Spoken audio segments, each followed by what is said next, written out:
കർത്താവിന് മഹത്വത്തിനും പുകഴ്ചയ്ക്കും ബഹുമാനത്തിനും സ്തോത്രത്തിനും യോഗ്യനുമായി നമ്മുടെ കർത്താവ് മാത്രമേ ഉള്ളൂ. അതിനാൽ സകല മഹത്വവും കർത്താവിന് അർപ്പിക്കുന്നു. ദൈവം ചെയ്യുന്ന നന്മകൾ ജീവിതത്തിൽ ഒരിക്കലും മറക്കുവാൻ കഴിയില്ല. എന്നും നന്ദിയുള്ളവരായി ജീവിപ്പാൻ കർത്താവ് നമുക്ക് കൃപ നൽകട്ടെ. ഈ മീറ്റിംഗ് നടത്തുവാൻ ഹൃദയത്തിൽ ദൈവം ഒരു പ്രേരണ നാളുകൾക്ക് മുമ്പ് തന്നു പ്രാർത്ഥിച്ചുകൊണ്ടിരുന്നു. ദൈവം അതിനുവേണ്ട ക്രമീകരണങ്ങളെ ചെയ്തു എന്ന് ഓർത്ത് ഞാൻ എൻ്റെ ദൈവത്തെ വാഴ്ത്തുന്നു, എൻ്റെ കർത്താവിനെ സ്തുതിക്കുന്നു. മീറ്റിങ്ങിൽ എഴുന്നേൽക്ക് ചിവരീസ് പാസ്റ്റർ, കർത്തദാസന്മാർ, അതിനുശേഷമായി വന്ദിവാസന്മാർ, പുറകിൽ ഞാൻ വളരെ സ്നേഹിക്കുന്ന ഡോക്ടർ ജോസ്, നമ്മുടെ എടപ്പോൺ ജോസ്കോ സ്പെഷ്യാലിറ്റി മൾട്ടി സ്പെഷ്യാലിറ്റി ഹോസ്പിറ്റലിൻ്റെ ഡയറക്ടറാണ്. വർഷങ്ങളായി ഞങ്ങൾ ഒരുമിച്ച് സ്നേഹത്തോടെ കഴിയുന്നു. അദ്ദേഹത്തോട് ഞാൻ പറഞ്ഞപ്പോൾ ഞങ്ങൾ പറഞ്ഞു തീർച്ചയായിട്ടും ഞാൻ വരും. അദ്ദേഹവും അദ്ദേഹത്തിൻ്റെ അളിയൻ ഫിലിപ്പോസ് ഞങ്ങൾ തമ്മിൽ പൂനെയിൽ വെച്ച് തൊട്ട് വർഷങ്ങളായുള്ള സ്നേഹബന്ധം അവിടുത്തെ സഭയുടെ അംഗമായിരുന്നു അദ്ദേഹവും. പിന്നെ ഞാൻ പേരെടുത്ത് പറയാനാണ്, നിങ്ങളെല്ലാവരും വിളിച്ചും കേട്ടും ഒക്കെ വന്നതിൽ ഞാൻ നന്ദിയുള്ളവനാണ്. ദൈവം നിങ്ങളെല്ലാവരെയും അനുഗ്രഹിക്കും. പ്രത്യേകിച്ച് പാട്ട് എഴുതിയ നമ്മുടെ എൻ്റെ ബ്രദർ സാംസൺ, അദ്ദേഹത്തോട് എനിക്ക് വളരെ നന്ദിയുണ്ട്. ദൈവം സഹായിക്കട്ടെ. ഇന്ന് ദൈവത്തിനെ ശുശ്രൂഷിക്കുന്നത് താങ്കളുടെ ദാസൻ SP.T. തോമസ്. ഞാൻ സാറെന്നാണ് വിളിക്കുന്നത്, കാരണം അദ്ദേഹം ഒരു വേദാധ്യാപകൻ കൂടെയാണ്, എന്നെ പഠിപ്പിച്ചിട്ടില്ലെങ്കിലും. ഞാൻ അദ്ദേഹത്തെക്കുറിച്ച് കേട്ടിരുന്നേ ഉള്ളൂ. ഏതാണ്ട് ചില വർഷങ്ങൾക്ക് മുൻപ് അമേരിക്കയിൽ ചിക്കാഗോയിൽ ഒരു കൺവെൻഷനിൽ ഞങ്ങൾ രണ്ടും ഒന്നിച്ചുണ്ട്. അത് കഴിഞ്ഞ് ഞങ്ങൾ തമ്മിൽ അടുത്ത് സംസാരിച്ച് പരിചയപ്പെട്ട ഒരു ഭവനത്തിൽ പോയി ഞങ്ങൾ ഒന്നിച്ച് ആഹാരമൊക്കെ കഴിച്ച് അങ്ങനെ അന്ന് മുതൽ തുടങ്ങിയ സ്നേഹവും ബന്ധവും കൃപയാൽ ഇന്നും നിലനിർത്തുവാനിടയായതിൽ ഞാൻ കർത്താവിനെ സ്തുതിക്കുന്നു.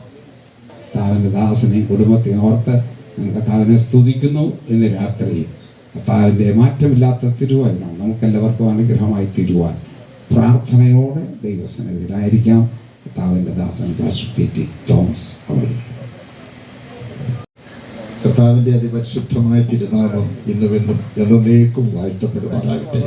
നിങ്ങൾ എന്നെ ശ്രദ്ധിച്ച് കേൾക്കണം. എനിക്ക് ഒത്തിരി അത്യാവശ്യമായ കാര്യം നിങ്ങളോട് പറയാനുണ്ട്. സ്തോത്രം. ഞാൻ കരുതി ഒരു 1.5 മണിക്കൂർ കാണും എന്ന് ഞാൻ പ്രതീക്ഷിച്ചു. എങ്കിലും സ്തോത്രം, ഈ ഒടുവിലത്തെ ദിവസമാണല്ലോ, അതിൻ്റെ പരിമിതികൾ തീർച്ചയായിട്ടും ഉണ്ടായിരിക്കും.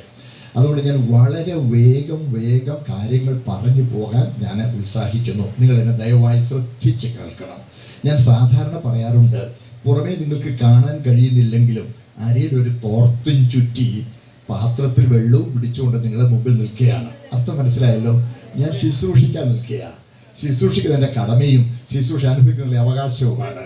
അതുകൊണ്ട് ഞാൻ ഈ പറയുന്ന ഏതെങ്കിലും ഒരു കാര്യത്തെക്കുറിച്ച്, ഒരു വാക്കിനെ കുറിച്ചെങ്കിലും ന്യായമായ വിശദീകരണം നിങ്ങൾക്ക് ആവശ്യമുണ്ടെങ്കിൽ യോഗാനന്തരം ചോദിക്കാൻ നിങ്ങൾക്ക് പൂർണ്ണ അവകാശമുണ്ട്. നിങ്ങളത് ചെയ്യണം തീർച്ചയായിട്ടും. കാരണം ഏറ്റവും പ്രധാനപ്പെട്ട സന്ദേശമാണ് സുവിശേഷ സന്ദേശം. കഴിഞ്ഞ 2 ദിവസം അനുഗ്രഹീതരായ ദൈവദാസന്മാർ ഇവിടെ ശുശ്രൂഷിച്ചത് ഞാൻ മനസ്സിലാക്കുന്നു. അതേ തുടർന്നാണ് ഞാൻ ഇന്ന് രാത്രി നിങ്ങളോട് സംസാരിക്കുവാനായിട്ട് താല്പര്യപ്പെടുന്നത്. സ്തോത്രം. മുഖപുരവാക്യമായി ഒരു വാക്യം ഒന്ന് വായിച്ചു കൊള്ളട്ടെ. വെളിപ്പാട് പുസ്തകം 19-ാമത്തെ അധ്യായം അതിൻ്റെ 7-ാമത്തെ വാക്യം. വെളിപ്പാട് പുസ്തകം 10 വായിച്ചാട്ടെ.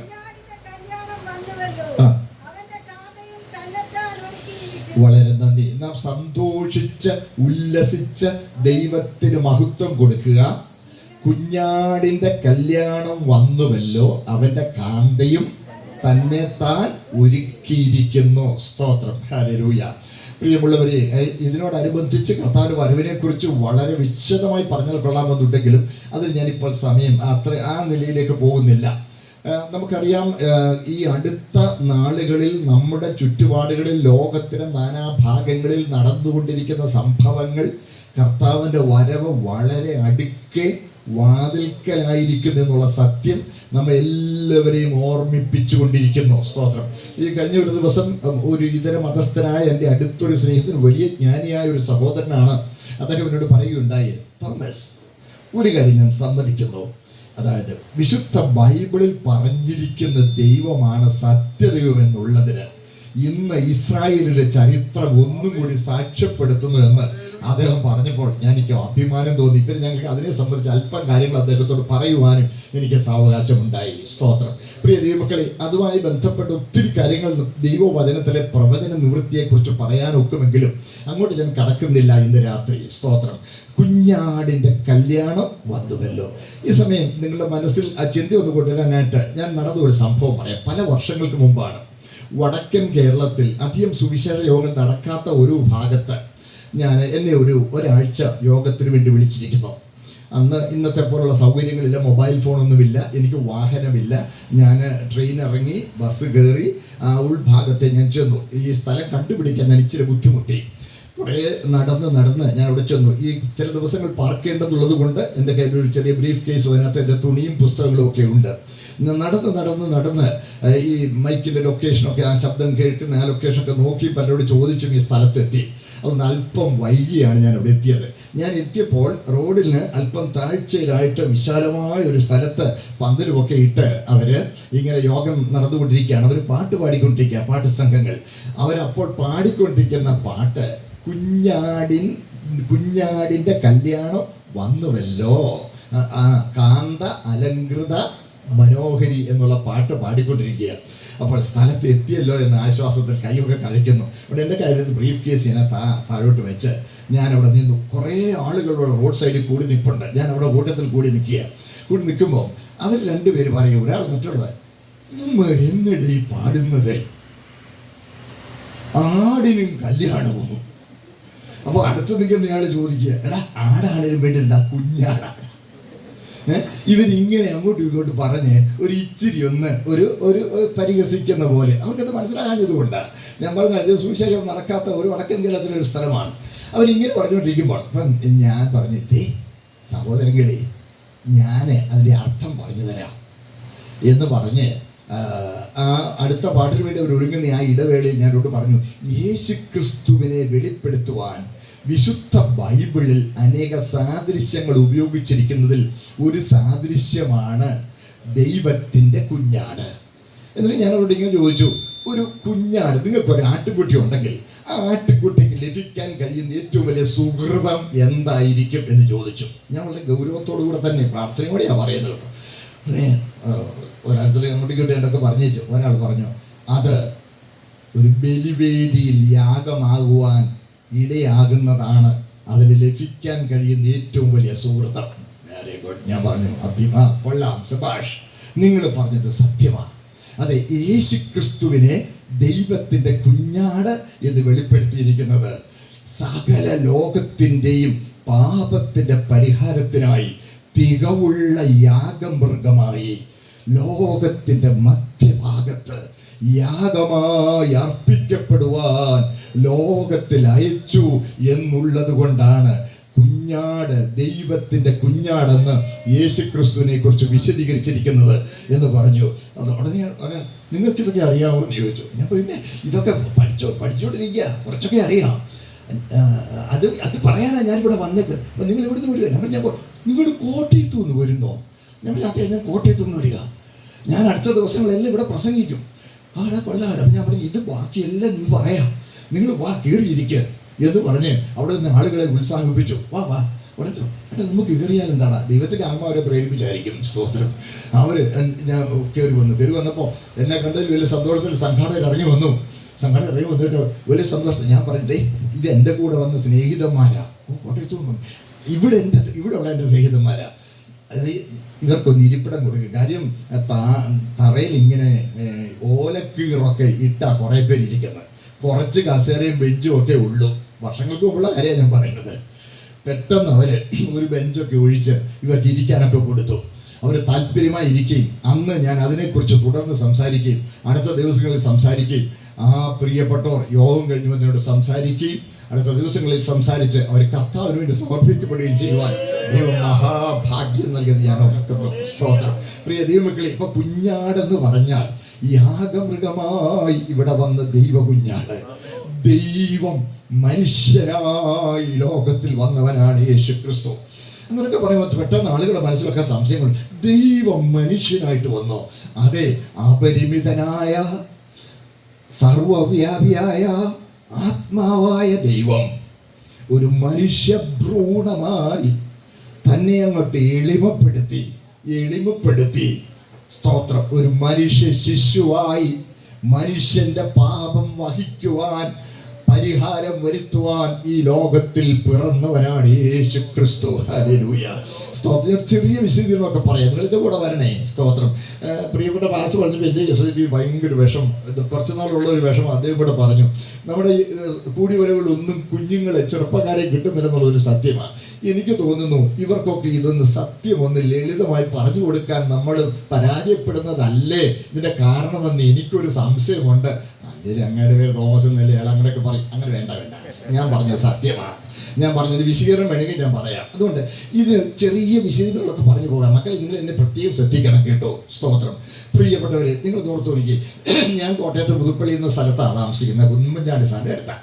അവിടെ എൻ്റെ തൊട്ടടുത്ത വലിയൊരു പഴയ തറവാട്ടുകാരനാണ്. ഞാൻ കഴിഞ്ഞ 25 വർഷമായിട്ട് താമസിക്കുന്നുണ്ട്.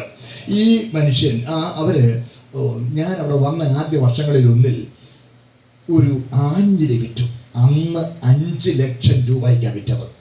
റോഡൊക്കെ തടഞ്ഞ് പോലീസിൽ നിന്ന് ക്ലിയറൻസ് വാങ്ങിച്ച് രാത്രിയിൽ ട്രെയിനൊക്കെ വന്നത് കയറ്റിയാണ് കൊണ്ടുപോയത്. ഞാൻ ഓർക്കുന്നുണ്ട്. അത്രയും വലിയ തടിയായിരുന്നത്.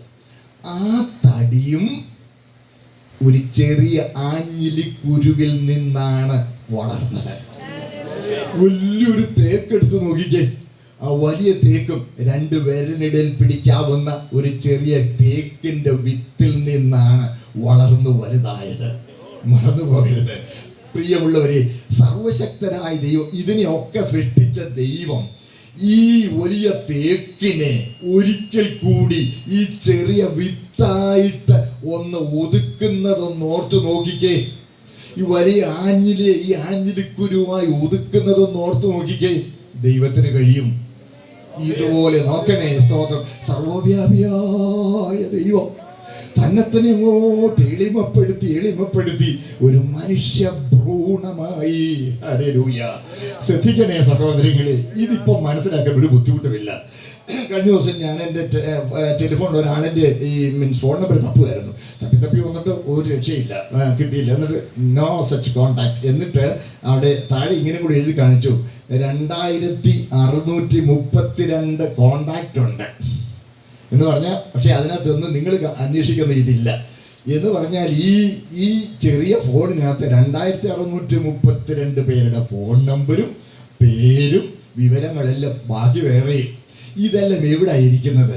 ഒരു വിരലിന്റെ നഖത്തെക്കാൾ ചെറുതായ ഒരു സിമ്മിനകത്തായിരിക്കുന്നത്.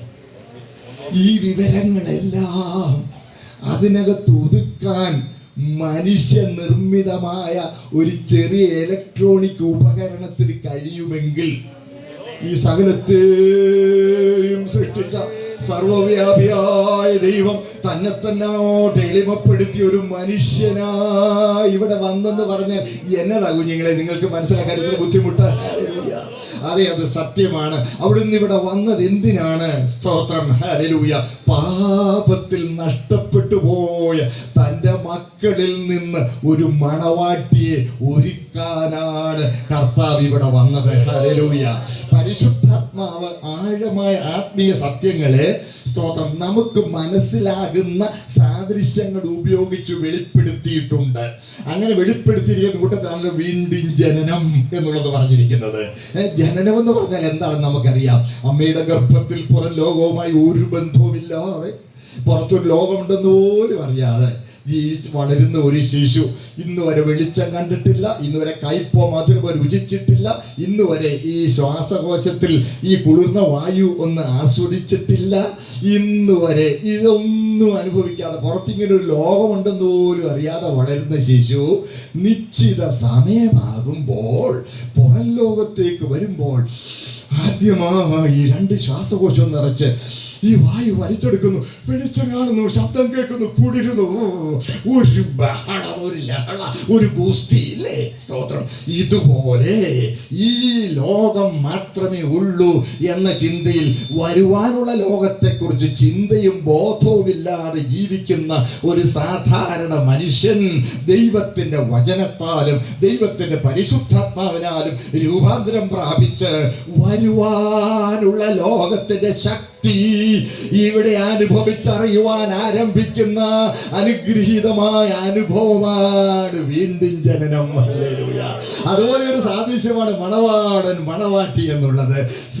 സ്നേഹിതരെ ശ്രദ്ധിക്കണേ, ഈ ലോകത്തിലേക്ക് ഏറ്റവും ഊഷ്മളവും തനിമയാർന്നതും ആരുമായും പങ്കുവയ്ക്കപ്പെടാത്തതുമായ ഒരു ഹൃദ്യമായ ബന്ധമാണ് മണവാളനും മണവാട്ടിയും തമ്മിലുള്ളത്. അത് സ്നേഹത്താൽ നിലനിൽക്കുന്നതാണ്. ഇതുപോലെ ദൈവസ്നേഹത്തിൽ നിലനിൽക്കുന്ന ഹൃദ്യമായ നിത്യമായ ഒരു ബന്ധത്തിൽ ദൈവത്തോട് കൂടെ ചേർന്നിരിക്കുന്ന ഒരു മണവാട്ടിയായി ദൈവസഭ ഒരുക്കുവാനാണ് എൻ്റെ വാഴ്ത്തപ്പെട്ട കർത്താവ് ഇവിടെ കുഞ്ഞാടായി ഇവിടെ വന്നത്. ഹല്ലേലൂയ. ഈ നാളുകളിൽ ഒന്നിൽ എൻ്റെ കർത്താവ് മടങ്ങി വരും. മടങ്ങി വന്ന് സ്തോത്രം തൻ്റെ മണവാട്ടിയെ തൻ്റെ സന്നിധിയിലേക്ക് ചേർത്തുകൊള്ളും. അതിന് പറഞ്ഞിരിക്കുന്ന വിശേഷണമാണ് കുഞ്ഞാടിന്റെ കല്യാണം. ഹല്ലേലൂയ. പ്രിയ ദൈവമക്കളെ, യേശുക്രിസ്തുവിന്റെ മടങ്ങി വരവിന് വിശുദ്ധ തിരുവെഴുത്തിന്റെ അടിസ്ഥാനത്തിൽ മനസ്സിലാക്കാം രണ്ട് ഘട്ടങ്ങൾ ഉണ്ടായിരിക്കും. സ്തോത്രം. ഒന്ന്, ആകാശങ്ങളിൽ വരെ വന്ന് ദൈവസഭയെ തന്റെ സന്നിധിയിലേക്ക് ചേർക്കുന്ന ഘട്ടം. രണ്ട്, ഈ ഭൂമിയിലേക്ക് എഴുന്നള്ളി വന്ന് ഈ ഭൂമിയിൽ തന്റെ നീതിയുള്ള രാജ്യം സ്ഥാപിക്കുന്ന രണ്ടാമത്തെ ഘട്ടം. വിശദീകരണത്തിന് നേരമില്ല, ശ്രദ്ധിക്കണേ. സ്തോത്രം. ആദ്യത്തെ ഘട്ടത്തിൽ കർത്താവ് തന്റെ സഭയെ തന്റെ സന്നിധിയിലേക്ക് ചേർത്തുകൊള്ളും. സ്തോത്രം. അതാണ് നമ്മൾ കാത്തിരിക്കുന്നത്. അതിന് കാര്യമായ അടയാളങ്ങളൊന്നും തിരുവെഴുത്തിലില്ല. എന്തെങ്കിലും അടയാളമുണ്ടെങ്കിൽ സഭയ്ക്കകത്ത് നടക്കുന്ന കാര്യങ്ങളാണ് അടയാളങ്ങൾ. രണ്ടാമത്തെ ഘട്ടത്തിനുള്ള അടയാളങ്ങളാണ് ഇപ്പോൾ നടന്നുകൊണ്ടിരിക്കുന്നത്. അത് മറക്കരുത്. അപ്പോൾ അങ്ങനെയെങ്കിൽ ആദ്യത്തെ ഘട്ടം എത്ര വളരെ അടുക്കയായി എന്ന് നിങ്ങളൊന്ന് ആലോചിച്ച് നോക്കിക്കൊള്ളണം. ഹല്ലേലൂയ. വിശദീകരണത്തിന് നേരമില്ലല്ലോ, ഞാൻ വേഗം മുമ്പോട്ട് പോയിക്കൊള്ളട്ടെ. പ്രിയപ്പെട്ടവരെ, അപ്പോൾ ഒന്നാമത്തെ ഘട്ടത്തിൽ കർത്താവിന്റെ സന്നിധിയിൽ ചേർക്കപ്പെടുവാൻ നമ്മൾ ഒരുങ്ങിക്കൊള്ളണം. അത് നിനയാത്ത നാഴികയിലാണ് നടക്കാൻ പോകുന്നത്. അത് യഹൂദന്മാരുടെ വിവാഹവുമായിട്ടൊക്കെ താരതമ്യപ്പെടുത്തി നമുക്ക് തിരുവെഴുത്തിൽ നിന്ന് മനസ്സിലാക്കാനായിട്ട് കഴിയും. സ്തോത്രം. ഇവിടെ ആ ഒന്നാമത്തെ ഘട്ടത്തിൽ കർത്താവിന്റെ സന്നിധിയിൽ നമ്മൾ ചേർക്കപ്പെടണമെങ്കിൽ നമ്മൾ എങ്ങനെ ഒരുങ്ങണം, ആരതിന് യോഗ്യരാകുമെന്ന് ചുരുക്കമായിട്ട് പറയാൻ എനിക്ക് താല്പര്യമുണ്ട്. നിങ്ങൾ എന്നെ ശ്രദ്ധിച്ച് കേൾക്കണേ. പ്രിയ ദൈവമക്കളെ, യേശുക്രിസ്തുവിന് മടങ്ങി വരുന്ന ഈ രണ്ട് ഘട്ടങ്ങൾക്ക് തെളിവിനായി അനേക തിരുവചന സത്യങ്ങൾ നമുക്ക് മനസ്സിലാക്കാനായിട്ട് കഴിയും. ഒന്ന്, കർത്താവിന്റെ മടങ്ങി വരവിനെ മണവാളന്റെ വരവിനോടും രാജാവിന്റെ എഴുന്നള്ളത്തിനോടും പറഞ്ഞിട്ടുണ്ട്. മത്തായി സുവിശേഷം 24-ാം അധ്യായം വായിച്ചാൽ രണ്ട് സെറ്റ് വാക്യങ്ങൾ നമുക്ക് കാണാൻ കഴിയും. കള്ളൻ വരുന്നത് പോലെ വരുമെന്നും അടയാളങ്ങളുടെ ഒടുവിൽ വരുന്നതെന്നും നമ്മൾ വായിക്കുന്നുണ്ട്. ഇങ്ങനെ രണ്ട് ഘട്ടങ്ങളുള്ളതായിട്ട് നമുക്ക് വ്യക്തമായിട്ട് അവിടെ നിന്നും മനസ്സിലാക്കാനായിട്ട് കഴിയും. മാത്രമല്ല, യേശു ക്രിസ്തുവിന്റെ ഒന്നാമത്തെ വരവിനും രണ്ട് ഘട്ടങ്ങൾ ഉണ്ടായിരുന്നു. ഒന്നാമത്തെ ഘട്ടം ആദ്യത്തെ 30 വർഷം അത് രഹസ്യഘട്ടമായിരുന്നു. രണ്ടാമത്തെ 3.5 വർഷം പരസ്യ ശുശ്രൂഷയുടെ ഘട്ടമായിരുന്നു. ആദ്യത്തെ 30 വർഷം അവിടുത്തെ മശിഹായി തിരിച്ചറിഞ്ഞവർ തുലോം ചുരുക്കം പേരായിരുന്നു. ഇതുപോലെ കർത്താവിന്റെ മടങ്ങി വരവിന്റെ ആദ്യത്തെ രഹസ്യഘട്ടത്തിലും കർത്താവിനെ തിരിച്ചറിഞ്ഞ് അവനോടുകൂടെ ചേർക്കപ്പെടുന്നവർ തുലോം ചുരുക്കം പേരായിരിക്കുമെന്നുള്ളത് ഒരു ദുഃഖസത്യമാണ്. അംഗീകരിക്കാതിരിക്കുവാൻ കഴിയുകയില്ല. അത് തിരുവെഴുത്ത് പറയുന്നല്ലോ, ചെറിയ കൂട്ടമേ നിങ്ങൾ ഭയപ്പെടേണ്ട, ചെറിയ കൂട്ടമാണ്. ഹല്ലേലൂയ. പ്രിയപ്പെട്ടവരെ, അപ്പോൾ കർത്താവിന്റെ മടങ്ങി വരവിന്റെ ആദ്യത്തെ രഹസ്യഘട്ടം, സ്തോത്രം, അതിന് നിഴലാണ് ആദ്യത്തെ 30 വർഷക്കാലം. വേണമെങ്കിൽ നമുക്ക് പറയാം അജ്ഞാതകാലം എന്നൊക്കെ പറയാമല്ലോ. സ്തോത്രം. ഈ ആദ്യത്തെ 30 വർഷം കർത്താവിനെ ആര് മശിഹായി തിരിച്ചറിഞ്ഞു? ഒന്ന്, കന്യകയായിരുന്ന മറിയ കർത്താവിനെ മശിഹായി തിരിച്ചറിഞ്ഞു. 2, യൗസേപ്പ് അവനെ മശിഹായി തിരിച്ചറിഞ്ഞു. 3, ആട്ടിടയന്മാർ അവിടുത്തെ മശിഹായി തിരിച്ചറിഞ്ഞു. 4, കിഴക്ക് നിന്നുള്ള വിദ്വാൻമാർ അവനെ മശിഹായി തിരിച്ചറിഞ്ഞു. 5, ശിമ്യോൻ എന്ന പ്രവാചകൻ അവനെ മശിഹായി തിരിച്ചറിഞ്ഞു. 6, ഹന്ന എന്ന പ്രവാചകി അവനെ മശിഹായി തിരിച്ചറിഞ്ഞു. പിന്നെ നമുക്കറിയാം എലിസബത്തും പിന്നെ സഖരിയാവും, അതുപോലെ ഈ വളരെ ചുരുക്കം പേര് മാത്രമേ കർത്താവിനെ മശിഹായി ആദ്യഘട്ടത്തിൽ തിരിച്ചറിഞ്ഞുള്ളൂ. ഇതുപോലെ ആയിരിക്കും കേട്ടോ, നമ്മളും ചുരുക്കം പേരെ അവനെ മശിഹായി തിരിച്ചറിയുള്ളൂ എന്നുള്ളത് സത്യം. ആ കൂട്ടത്തിൽ ഉൾപ്പെട്ടു കൊള്ളണം കേട്ടോ. എന്തു വില കൊടുക്കേണ്ടി വന്നാൽ അത് ഉൾപ്പെട്ടു കൊള്ളണം. ഹല്ലേലൂയ, സ്തോത്രം. ആട്ടെ, ഈ ആദ്യത്തെ ഘട്ടത്തിൽ കർത്താവിനെ മശിഹായി തിരിച്ചറിഞ്ഞവർക്ക് പൊതുവായി ചില യോഗ്യതകൾ ഉണ്ടായിരുന്നു. ആ യോഗ്യതകൾ ഉള്ളവരെ രണ്ടാമത്തെ വരവിന്റെ രഹസ്യഘട്ടത്തിലും അവനെ തിരിച്ചറിയുള്ളൂ. ഈ ആദ്യ ഘട്ടത്തിൽ അവനെ തിരിച്ചറിഞ്ഞ ഈ കന്യയായിരുന്നു മറിയയ്ക്കും യോസഫിനും കിഴക്കുന്നുള്ള വിദ്വാൻമാർക്കും ആട്ടിടയന്മാർക്കും ഇവർക്കൊക്കെ എന്തായിരുന്നു പൊതുവായുള്ള യോഗ്യത പറയാം. അവർക്ക് പൊതുവായി ഉണ്ടായിരുന്ന യോഗ്യത, ഇവരെല്ലാവരും ദൈവത്തിന്റെ അരുളപ്പാട് പ്രാപിച്ച അരുളപ്പാടിനെ ഭവിഷ്യത്തുകളെ ഭയപ്പെടാതെ അനുസരിച്ചവരുമായിരുന്നു. ആവർത്തിക്കാം, സ്തോത്രം. ഇവരെല്ലാവരും ദൈവത്തിന്റെ അരുളപ്പാട് പ്രാപിച്ചവരായിരുന്നു. മാത്രമല്ല, പ്രാപിച്ച അരുളപ്പാടിന് ഭവിഷ്യത്തുകൾ, എന്ത് ദോഷഫലങ്ങൾ ഉണ്ടായാലും ആ ഭവിഷ്യത്തുകളെ ഭയപ്പെടാതെ ആ അരുളപ്പാടുകളെ അനുസരിച്ചവരുമായിരുന്നു. ഹല്ലേലൂയ. ഇതുപോലെ മടങ്ങിവരവിന്റെ രഹസ്യഘട്ടത്തിലും ഇതാ ഈ വിശുദ്ധ തിരുവെഴുത്തിലെ ദൈവത്തിന്റെ അരുളപ്പാടുകൾ പ്രാപിച്ചവരും ഭവിഷ്യത്തുകളെ ഭയപ്പെടാതെ ഈ അരുളപ്പാടുകൾ അനുസരിക്കുന്നവരും മാത്രമേ എന്റെ കർത്താവിന്റെ മടങ്ങിവരവിൽ അവനെ തിരിച്ചറിയുകയുള്ളൂ. ഇത് മറന്നു പോകരുത്. ഹല്ലേലൂയ, സ്തോത്രം. അതാണ് തിരുവെഴുത്ത് നമ്മൾ വായിക്കുന്നു, കുഞ്ഞാടിന്റെ കല്യാണത്തിന് ക്ഷണിക്കപ്പെട്ടവർ ഭാഗ്യവാന്മാർ. അതിനോടനുബന്ധിച്ച് മത്തായിയുടെ സുവിശേഷം 22-ാം ആദ്യത്തെ പാരഗ്രാഫ് മുഴുവൻ വായിച്ചാൽ കൊള്ളാമെന്ന് എനിക്കുണ്ടെങ്കിലും ഈ ക്ലോക്ക് എന്നെ പേടിപ്പിക്കുന്നു. ഞാൻ അതിന് മുതിരുന്നില്ല. നിങ്ങൾ വീട്ടിൽ ചെന്ന് വായിച്ചേക്കണം. സ്തോത്രം. എല്ലാവർക്കും അറിയാവുന്നതുകൊണ്ട് ഞാൻ അതിന്റെ കാര്യം ഒന്ന് പറയാമല്ലോ. സ്തോത്രം. ഈ യഹൂദന്മാരുടെ വിവാഹത്തിന്റെ പശ്ചാത്തലത്തിലുണ്ടെന്ന് ഞാൻ പറഞ്ഞല്ലോ.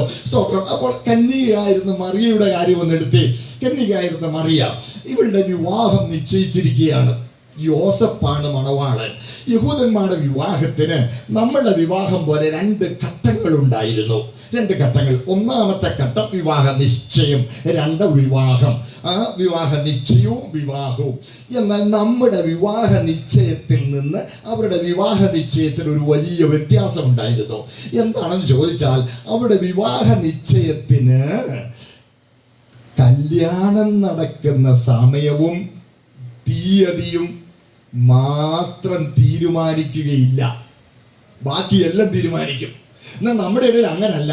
നമ്മൾ ചില കരകളിൽ പറയും തീയതി നിശ്ചയിക്കാൻ തന്നെയാണ് പറയുന്നത്. അപ്പോൾ ഏറ്റവും പ്രധാനമായിട്ട് തീരുമാനിക്കുന്നത് കല്യാണം നടക്കുന്ന ദിവസവും കല്യാണം നടക്കുന്ന സമയവുമാണ്. എന്നാൽ അവിടെ അത് മാത്രം തീരുമാനിക്കയില്ല. കാരണം കല്യാണ നിശ്ചയം കഴിഞ്ഞാൽ കല്യാണം നടന്നതിന് തുല്യമാണ്. എപ്പോൾ വേണമെങ്കിലും മണവാളന് വന്ന് മണവാട്ടിയെ കൂട്ടിക്കൊണ്ടു പോകാം. സ്തോത്രം. എപ്പോൾ വേണമെങ്കിലും മണവാളന് വന്ന് മണവാട്ടിയെ കൂട്ടിക്കൊണ്ടു പോകാൻ കഴിയും. അവൾ ഒരുങ്ങിയിരുന്നു കൊള്ളണം. പ്രിയപ്പെട്ട, അതുകൊണ്ട് മാത്രമല്ല, ഈ ഒരിക്കലും പ്രതീക്ഷിക്കാത്തപ്പോൾ ഈ മണവാളൻ വരും. ഒരിക്കലും പ്രതീക്ഷിക്കാത്തപ്പോൾ മണവാളൻ വന്ന് ഈ മണവാട്ടി ഒരുങ്ങാത്തവളായി കാണുന്നതാണ് മണവാട്ടിക്ക് അവളുടെ വീട്ടുകാർക്കും പറ്റുന്ന ഏറ്റവും വലിയ അപമാനം എന്ന് പറയുന്നത്. അതുകൊണ്ട് പിൽക്കാലത്ത് അവർ ചെറിയ ക്രമീകരണം ചെയ്തു.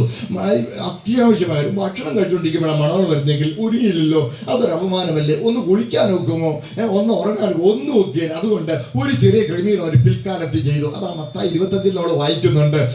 മണവാളൻ വരുന്നതിന് അല്പം സമയം മുമ്പ് ഒരു കൂട്ടം ബാല്യക്കാർ മണവാട്ടിയുടെ വീടിന് അടുത്തുള്ള തെരുവിലൂടി മണവാളൻ വരുന്നു, എതിരേൽപ്പാൻ പുറപ്പെടുവീൻ എന്ന് വിളിച്ചു പറഞ്ഞോണ്ട് അങ്ങ് പോകും. അപ്പോൾ എന്തെങ്കിലും അത്യാവശ്യ കാര്യങ്ങളിൽ ഏർപ്പെട്ടിരിക്കുകയാണെങ്കിൽ വേഗം അതെല്ലാം ഒന്ന് ഒരുങ്ങി റെഡിയായി മണവാളനെ എതിരേൽക്കുവാൻ കഴിയുമല്ലോ. സ്തോത്രം. ഇനി ഈ കല്യാണ നിശ്ചയത്തെ കുറിച്ച് അല്പം ചില വാക്കുകളൊന്ന് പറഞ്ഞോട്ടെ.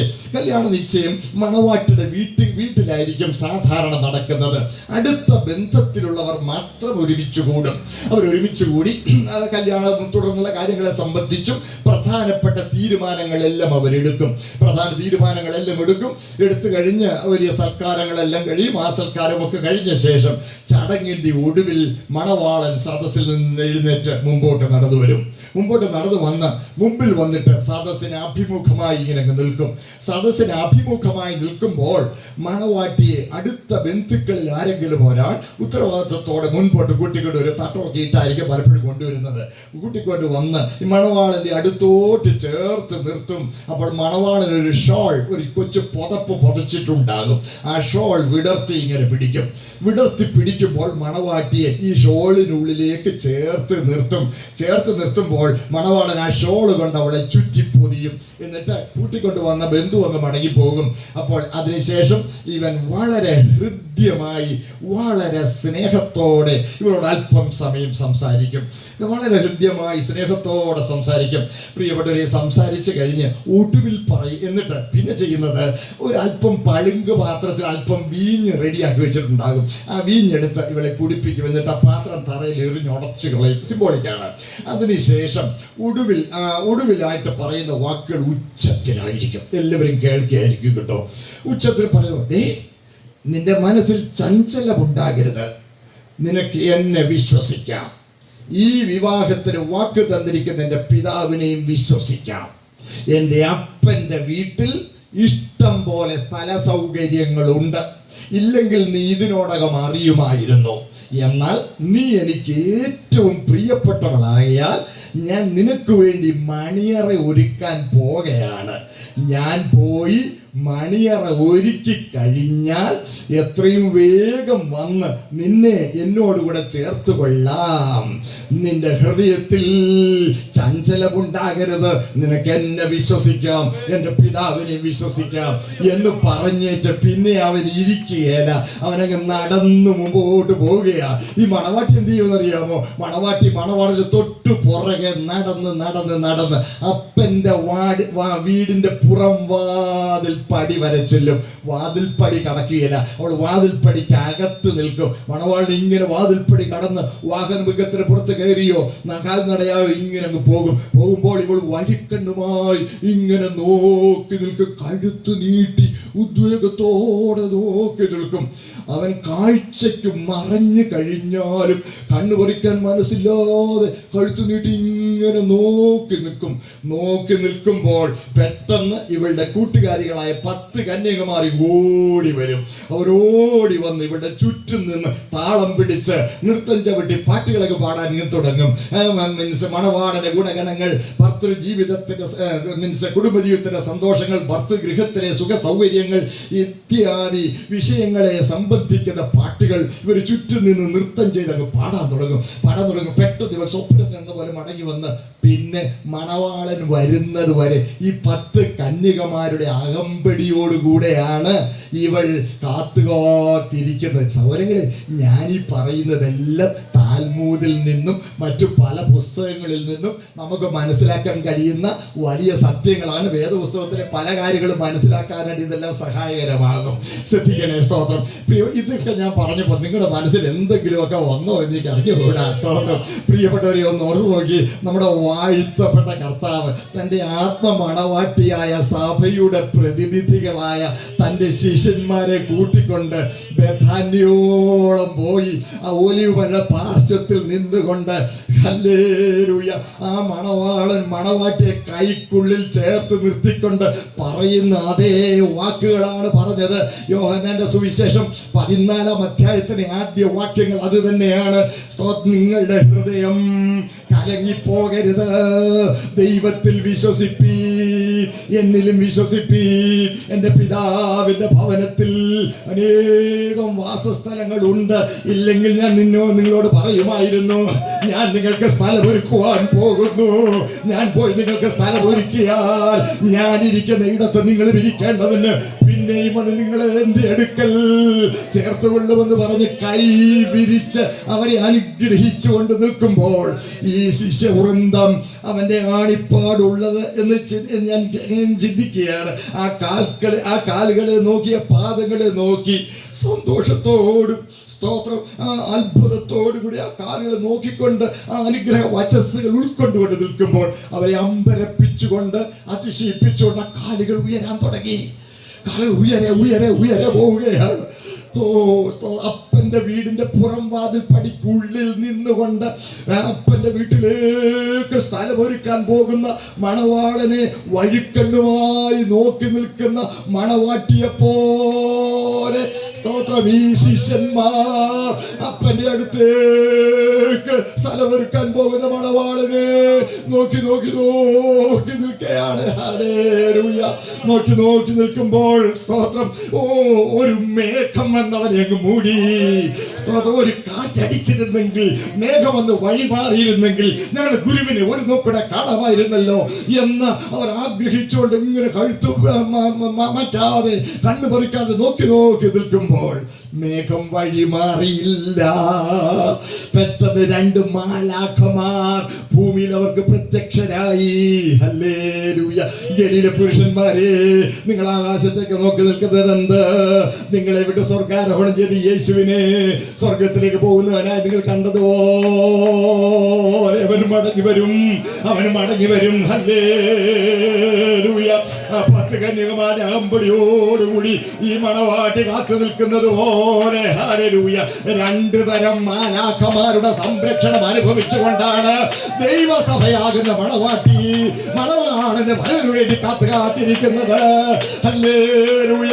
അദൃശ്യ ജീവികളായ ആത്മജീവികളായ മാലാഖമാർ നമുക്ക് കാവലിനുണ്ട്. ഹല്ലേലൂയ. സ്തോത്രം. ഇന്നലെ രാത്രി തട്ടിയപ്പോൾ ഈ കൂടുതൽ അപകടം ഉണ്ടാകാമായിരുന്നു. എന്നാൽ ഞാൻ പൂർണ്ണമായിട്ട് വിശ്വസിക്കുന്നു കർത്താവിന്റെ മാലാഖമാരെ കൊണ്ട് എന്നെ താങ്ങി നിർത്തുകയായിരുന്നു.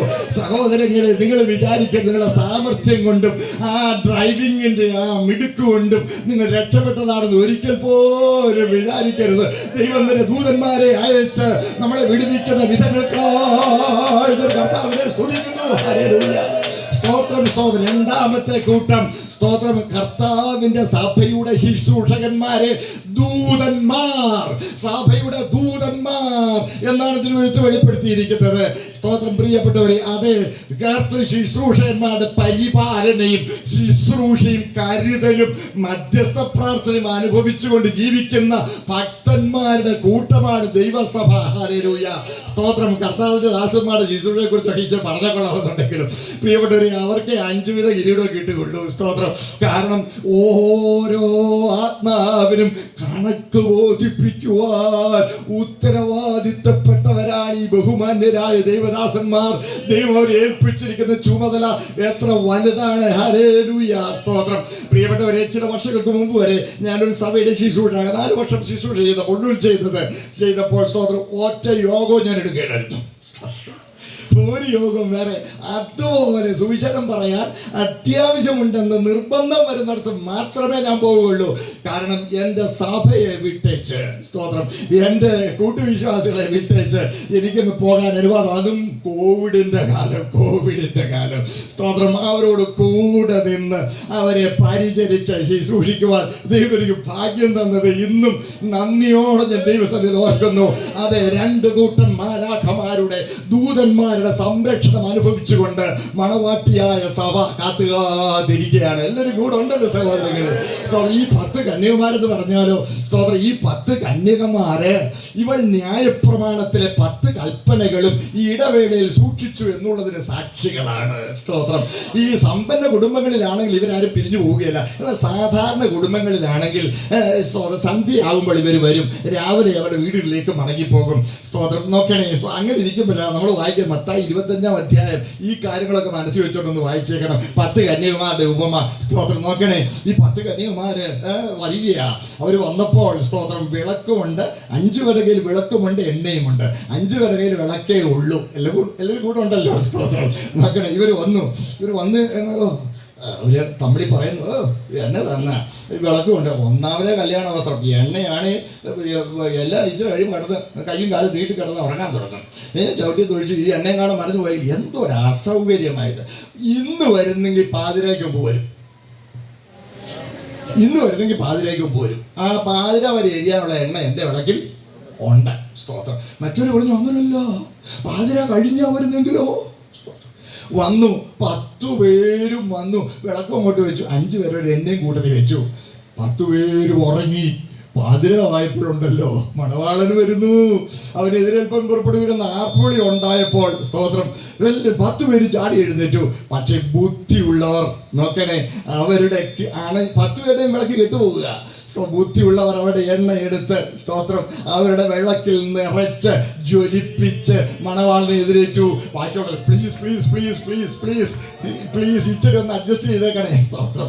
എനിക്ക് അവരുടെ മറുപടി ഓർത്ത് ദൈവത്തോട് നന്ദിയുണ്ട്. ഞാൻ സൺഡേ സ്കൂളിൽ പഠിച്ചപ്പോൾ ഞങ്ങൾ അധ്യാപിക പഠിപ്പിച്ചപ്പോൾ ഞാൻ എന്നാ പെണ്ണുങ്ങളാ അവരെ കേട്ടോ, ഇറ്റിറ്റ് അങ്ങോട്ടൊന്ന് പങ്കുവെച്ചിരുന്നെങ്കിൽ അഡ്ജസ്റ്റ് ചെയ്തങ്ങ് പോകരുതായിരുന്നു. അന്ന് എനിക്ക് ചെവിക്ക് തിരുമാ കിട്ടിയത് ടീച്ചറുടെ കയ്യിൽ നിന്ന്. പിന്നെ വേദോസം പഠിച്ചപ്പോൾ എനിക്ക് വലിയൊരു സത്യം മനസ്സിലായി. ഇതേ മണവാളനെ എതിരേക്കുന്ന കാര്യത്തിന് കൂട്ടും കൂട്ടുകെട്ടും ബന്ധവും സ്വന്തവും ഒന്നും അവിടെ പ്രധാനമല്ല. പ്രിയ ദൈവമക്കളെ, ഇത് മറന്നു പോകരുത്. ഒന്നിച്ചിറങ്ങിയവരായിരിക്കും, ഒന്നിച്ചുറങ്ങിയവരായിരിക്കും. ഇതൊക്കെ ശരിയാണെങ്കിലും മണവാളനെ എതിരേൽക്കുന്ന കാര്യത്തിൽ ഒരു റിസ്ക്കും എടുക്കാൻ പാടുള്ളതല്ല. നോ എന്ന് പറയുന്നിടത്ത് നോ എന്ന് പറയാൻ തഞ്ചടം കാണിക്കുന്നവർക്ക് കർത്താവിനെ എതിരേൽക്കുവാൻ കഴിയുള്ളൂ എന്ന് മറന്നു പോകരുത്. ഹല്ലേലൂയ. ഈ സന്ധ്യാസമയത്ത് ഇങ്ങനൊരു പറച്ചിലുണ്ട് കേട്ടോ, the twilight priorities, these are the midnight categories. സ്തോത്രം. സന്ധ്യാസമയത്ത് ഇവരേതിന് പ്രാധാന്യം കൊടുത്തോ അതിനനുസരിച്ചാണ് പാതിരാത്രിക്ക് ഒരു തരംതിരിവുണ്ടായത്. സന്ധ്യാസമയത്ത് സ്തോത്രം ബുദ്ധിയുള്ള കന്യകമാർ അവരുടെ സൗകര്യത്തിനല്ല, പിന്നെയോ മണവാളനെ എതിരേൽക്കുന്നതിനാണ് പ്രാധാന്യം കൊടുത്തത്. മറ്റേ 5 പേർ സ്തോത്രം അവരുടെ സൗകര്യത്തിനാണ് പ്രാധാന്യം കൊടുത്തത്. നോക്കണേ, 5 പേര് ഒരുങ്ങിയവരാ, 5 പേര് ഇറങ്ങിയവരാ. പക്ഷേ 5 പേരുടെ ഒരുക്കം പൂർണ്ണതയുള്ളതായിരുന്നില്ല. ഹല്ലേലൂയ. ഇന്ന് നിങ്ങളുടെ മുൻഗണന ഏതിനാണ്? നിങ്ങളുടെ സൗകര്യത്തിനാണോ? ബന്ധങ്ങൾ നിലനിർത്തുന്നതിനാണോ? നിങ്ങൾ പ്രാധാന്യം കൊടുക്കുന്നത് എന്തിനാണ് സഹോദരങ്ങളെ? സ്തോത്രം. മണവാളനെ എതിരേൽക്കുന്നതിനേക്കാൾ പ്രധാനമായി നമ്മുടെ ജീവിതത്തിൽ യാതൊന്നും ഉണ്ടാകുവാൻ പാടുള്ളതല്ല. സ്തോത്രം. ഹല്ലേലൂയ. നേരവും വളരെ കടന്നു പോകുന്നു, ഞാൻ വേഗം മുമ്പോട്ട് പോയിക്കൊള്ളട്ടെ. സ്തോത്രം. ഇവിടെ സ്തോത്രം കന്യകയായിരുന്നു മറിയയ്ക്ക് ഇങ്ങനെ കല്യാണം നിശ്ചയം കഴിഞ്ഞിരിക്കുക. ഈ കല്യാണം നിശ്ചയം കഴിഞ്ഞിരിക്കുമ്പോൾ സ്തോത്രം എന്തെങ്കിലും ഒരു അത്യാവശ്യം, കൂട്ടുകാരുകളൊക്കെ അവിടെ വീടുകളിൽ പോയി, എന്തെങ്കിലും ഒരു അത്യാവശ്യ കാര്യത്തിൽ ഇവിടെ വീടിനകത്തോട് കയറിയതാ. വീടിനകത്തോട് കയറി പെട്ടെന്നൊരു മാലാഖ പ്രത്യക്ഷനായി. കൃപ ലഭിച്ചവളെ ഇതിലേക്ക് വന്ദനം. ഇതെന്താ ഇത്? അവള് പെട്ടെന്ന് അമ്പരുത്, ഇത് എന്തൊരു വന്ദനമായത്? കാര്യം യഹൂദന്മാർ അവരെ തമ്മിൽ കാണുമ്പോൾ അവർ വന്ദനം പറയുന്നത് ഷാലോം ലൈഖേ എന്നാ പറയുന്നത്, നിനക്ക് സമാധാനം ഉണ്ടാകട്ടെ എന്നാ പറയുന്നത്. പക്ഷെ ഇവിടെ പറഞ്ഞ എന്താണെന്നറിയാമോ? ഖൈറൈ, നിനക്ക് കൃപ ലഭിച്ചു. സ്തോത്രം. നോക്കണേ, അയ്യോ ഞാൻ പറയുമ്പോ എന്നോട് ബുദ്ധിമുട്ട് തോന്നല്ല, ഞാൻ സത്യമാ പറയുന്നത്. കൃപ ലഭിച്ചവളെന്ന വചനം നന്മ നിറഞ്ഞവളെന്നല്ല. നന്മ നിറഞ്ഞവളെന്ന് പറഞ്ഞാൽ സകല യോഗ്യതയും തികഞ്ഞവളെന്നാണ്.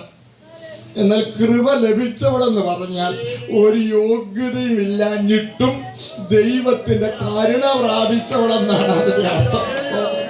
അതെ, സ്തോത്രം. ഇത് കേട്ടപ്പോൾ ഇതെന്തൊരു വന്നനോ, എന്താത്തൊരു വന്നനോ. സ്തോത്രം. ഈ വന്നന ഉടനെ ഭയപ്പെടണ്ട, പേടിക്കണ്ട, നിനക്ക് ദൈവത്തിന്റെ കൃപ ലഭിച്ചു, നിനക്ക് ദൈവത്തിന്റെ കൃപ ലഭിച്ചു. ഹല്ലേലൂയ. ഭയപ്പെടേണ്ട എന്ന് പറഞ്ഞത് കൃപ ലഭിച്ചു എന്ന് പറഞ്ഞാൽ അടുത്ത് പറയുന്നത് വെരുട്ടുന്ന വാർത്തയാണ്. നീ ഗർഭവതിയാകാൻ പോവുക. അവിടെ ഗ്രീക്കിൽ പറഞ്ഞിരിക്കുന്ന വാക്ക് റൈറ്റ് അവേ, ഉടനെ അവൾ ഗർഭവതിയാകാൻ പോകുന്ന ആ അർത്ഥമാ. നോക്കണേ, സ്തോത്രം. അത് പറഞ്ഞപ്പോൾ അവൾ താൻ പോരുമയുള്ള ഒരു പെണ്ണ, ഒരു കുട്ടിപ്പെണ്ണല്ല. അവൾ ചോദിച്ചു, ഞാൻ പുരുഷനെ അറിയാതിരിക്കാൻ ഇതെങ്ങനെ സംഭവിക്കുമെന്ന് ചോദിച്ചു. എന്ന് പറഞ്ഞാൽ കല്യാണം നിശ്ചയിച്ചിരിക്കുക, ആ വിവാഹ ബന്ധത്തിൽ നിന്ന് അവൾക്കൊരു കുഞ്ഞുണ്ടാകുമെന്നാണോ പറഞ്ഞത്? ഉടനെ പറഞ്ഞ അങ്ങനല്ല, അത്യുന്നതന്റെ ശക്തി നിന്റെ മേൽ നിഴലിടും. സ്തോത്രം. ആകയാൽ ഉത്ഭവിക്കുന്ന വിശുദ്ധ പ്രജ അത്യുന്നതന്റെ പുത്രനെന്ന് വിളിക്കപ്പെടും. ഹല്ലേലൂയ. ഇത് പറഞ്ഞപ്പോൾ അവൾ പറഞ്ഞ മറുപടിയുടെ മുമ്പിൽ ഞാൻ അമ്പരക്കുന്നു, ഞാൻ തലകുനിക്കുന്നു. സ്തോത്രം. എന്താണ് അവൾ പറഞ്ഞത്? റൈറ്റ് അവേ, ഉടനെ അത് സംഭവിക്കാൻ പോകുന്നത് പറഞ്ഞപ്പോൾ പറഞ്ഞത്, അടിയൻ ഇതാ കർത്താവിന്റെ ദാസി, നിന്റെ വാക്കുപോലെ എനിക്ക് ഭവിക്കട്ടെ. സ്തോത്രം. നമുക്ക് വേണമെങ്കിൽ പറയാമായിരിക്കും, സ്തോത്രനോട് എന്നാലും ഇച്ചിരി ബുദ്ധിയോട് ഒക്കെ വേണ്ടേ, എൻ്റെ മണവാളൻ കല്യാണം നിശ്ചയിച്ചിരിക്കാന്ന് അറിയാമല്ലോ, യോസപ്പ, അവനോട് കൂടെ ഒന്ന് പറഞ്ഞേക്കണേ, അല്ലെങ്കിൽ ഞാനൊന്ന് ആലോചിക്കട്ടെ, ഒന്ന് പറഞ്ഞേക്കണേ. അതുപോലും പറഞ്ഞില്ല. അവൾക്ക് നന്നായി അന്നത്തെ നിയമങ്ങൾ അറിയാം. ഇങ്ങനൊരു അനുഭവം ഉണ്ടായാൽ കല്യാണം നടക്കുകയില്ല. സത്യമാണ്. അത് പോട്ടെ, കല്ലേറ് കൊണ്ട് കൊല്ലപ്പെടും, കുടുംബത്തിന് അപമാനമുണ്ടാകും. ഈ സാധ്യതകളെല്ലാം തെളിഞ്ഞവളെ മുമ്പിൽ നിൽക്കുമ്പോഴാ പറയുന്നത്, യോസഫിനെ ഉടവാറ്റിയതല്ല, കർത്താവിന്റെ ദാസി, കർത്താവിന്റെ ദാസൻ, കർത്താവിന്റെ ദാസി. ഇതായിരിക്കണം നമ്മുടെ ഒന്നാമത്തെ അഡ്രസ്. അരുളപ്പാട് കിട്ടിയാൽ അരുളപ്പാടിനെ അനുസരിക്കുന്നതിന് ഭവിഷ്യത്തുകളെ ഭയപ്പെടാൻ പാടില്ല. പൗലോസ്ലീഹ എന്താ പറയുന്നത്? ജഡരക്തങ്ങളോട് ആലോചന ചോദിച്ചില്ല. സ്തോത്രം. ജഡരക്തങ്ങളോട് ആലോചിച്ച എടാ ധൃതി കൂട്ടാതെ നമ്മൾ കുടുംബക്കാരെല്ലാവരും കൂടെ ഒരു തീരുമാനം എടുക്കാം, അടുത്ത കുടുംബയോഗത്തിൽ നിനക്ക് വേണമെങ്കിൽ പറയാൻ അവസരം തരാം. ധൃതി കൂട്ടണ്ട, ശ്രദ്ധിക്കണേ. അല്ലേ വരട്ടെ, നാളെ ആട്ടെ. എടാ ഈ വെള്ളപ്പൊക്കമുള്ള സമയമാണ്, ഈ മഴക്കാലമൊക്കെ ഒന്ന്. നാളേക്ക് വെച്ചവരാരും ദൈവത്തെ അനുസരിച്ചിട്ടില്ല. കിഴക്കുള്ള വിദ്വാൻമാരെ കർത്താവിനെ കണ്ടത് ശിശു ഇരുന്ന വീട്ടിൽ ചെന്ന. സ്തോത്രം. നോക്കണേ, വിദ്വാൻമാരോട് ചോദിച്ചറിഞ്ഞ കാലക്കണക്കിന് ഒത്തവണ്ണം 2 വയസ്സും അതിന് താഴെയുള്ള ശിശുക്കളെ ബേത്ലഹേമിന്റെ അതിരിലും ആളയച്ച് കൊല്ലിച്ചു. അപ്പോൾ നോക്കണേ, സ്തോത്രം, നക്ഷത്രം കണ്ടിട്ടും യേശു ജനിച്ചിട്ടും വർഷം എത്രയായി? മിനിമം 2 കൊല്ലമായി. 2 വയസ്സ് പ്രായമുള്ള യേശുവിനെയാണ് ആര് വന്ന് കണ്ടത്? വിദ്വാൻമാർ വന്ന് കണ്ടത്. സ്തോത്രം. ഈ T.S. എലിയട്ട് എന്ന് പറയുന്ന ഒരു നല്ലൊരു ഇംഗ്ലീഷ് കവി ഉണ്ട് കേട്ടോ, ജേഡിയത്തെ ബിച്ചായി, വിദ്വാൻമാരുടെ യാത്ര തുടർന്ന് നല്ലൊരു കവിത അദ്ദേഹം എഴുതിയിട്ടുണ്ട്. അതിനകത്ത് സ്തോത്രം ഇങ്ങനെ നക്ഷത്രം നോക്കി, ശക്തമായ സന്ദേശം, പോയി നോക്കൂ, പോയി കാണണം, പോയി കാണണം. അവരാളുകളെയും കൂട്ടി, സഹായികളെയും കൂടെ കൂട്ടി യാത്ര പുറപ്പെട്ടു പോയി 6 മാസമായി, എത്തുന്നില്ല. പിന്നെയും കൂടെ ഉണ്ടോന്നെല്ലാം പിണങ്ങി. ഇതൻ ആകാശത്ത് നോക്കി, മാനം നോക്കി ഒരു പോക്ക. നേരം പോന്നല്ലോ, ഇവരെ പക്ഷെ പിറ്റേന്ന് നോക്കുമ്പോ നക്ഷത്രം, സന്ദേശം, രാജാവായി പിറന്നവൻ, ഇവൻ ഇത്ര ശ്രേഷ്ഠനാ, ഇവനെ കണ്ടേ നോക്കൂ. ഇവർ പിന്നെയും യാത്ര തുടർന്നു. ആരൊക്കെ വിട്ടുപോയാലും വേണ്ടുകയില്ല.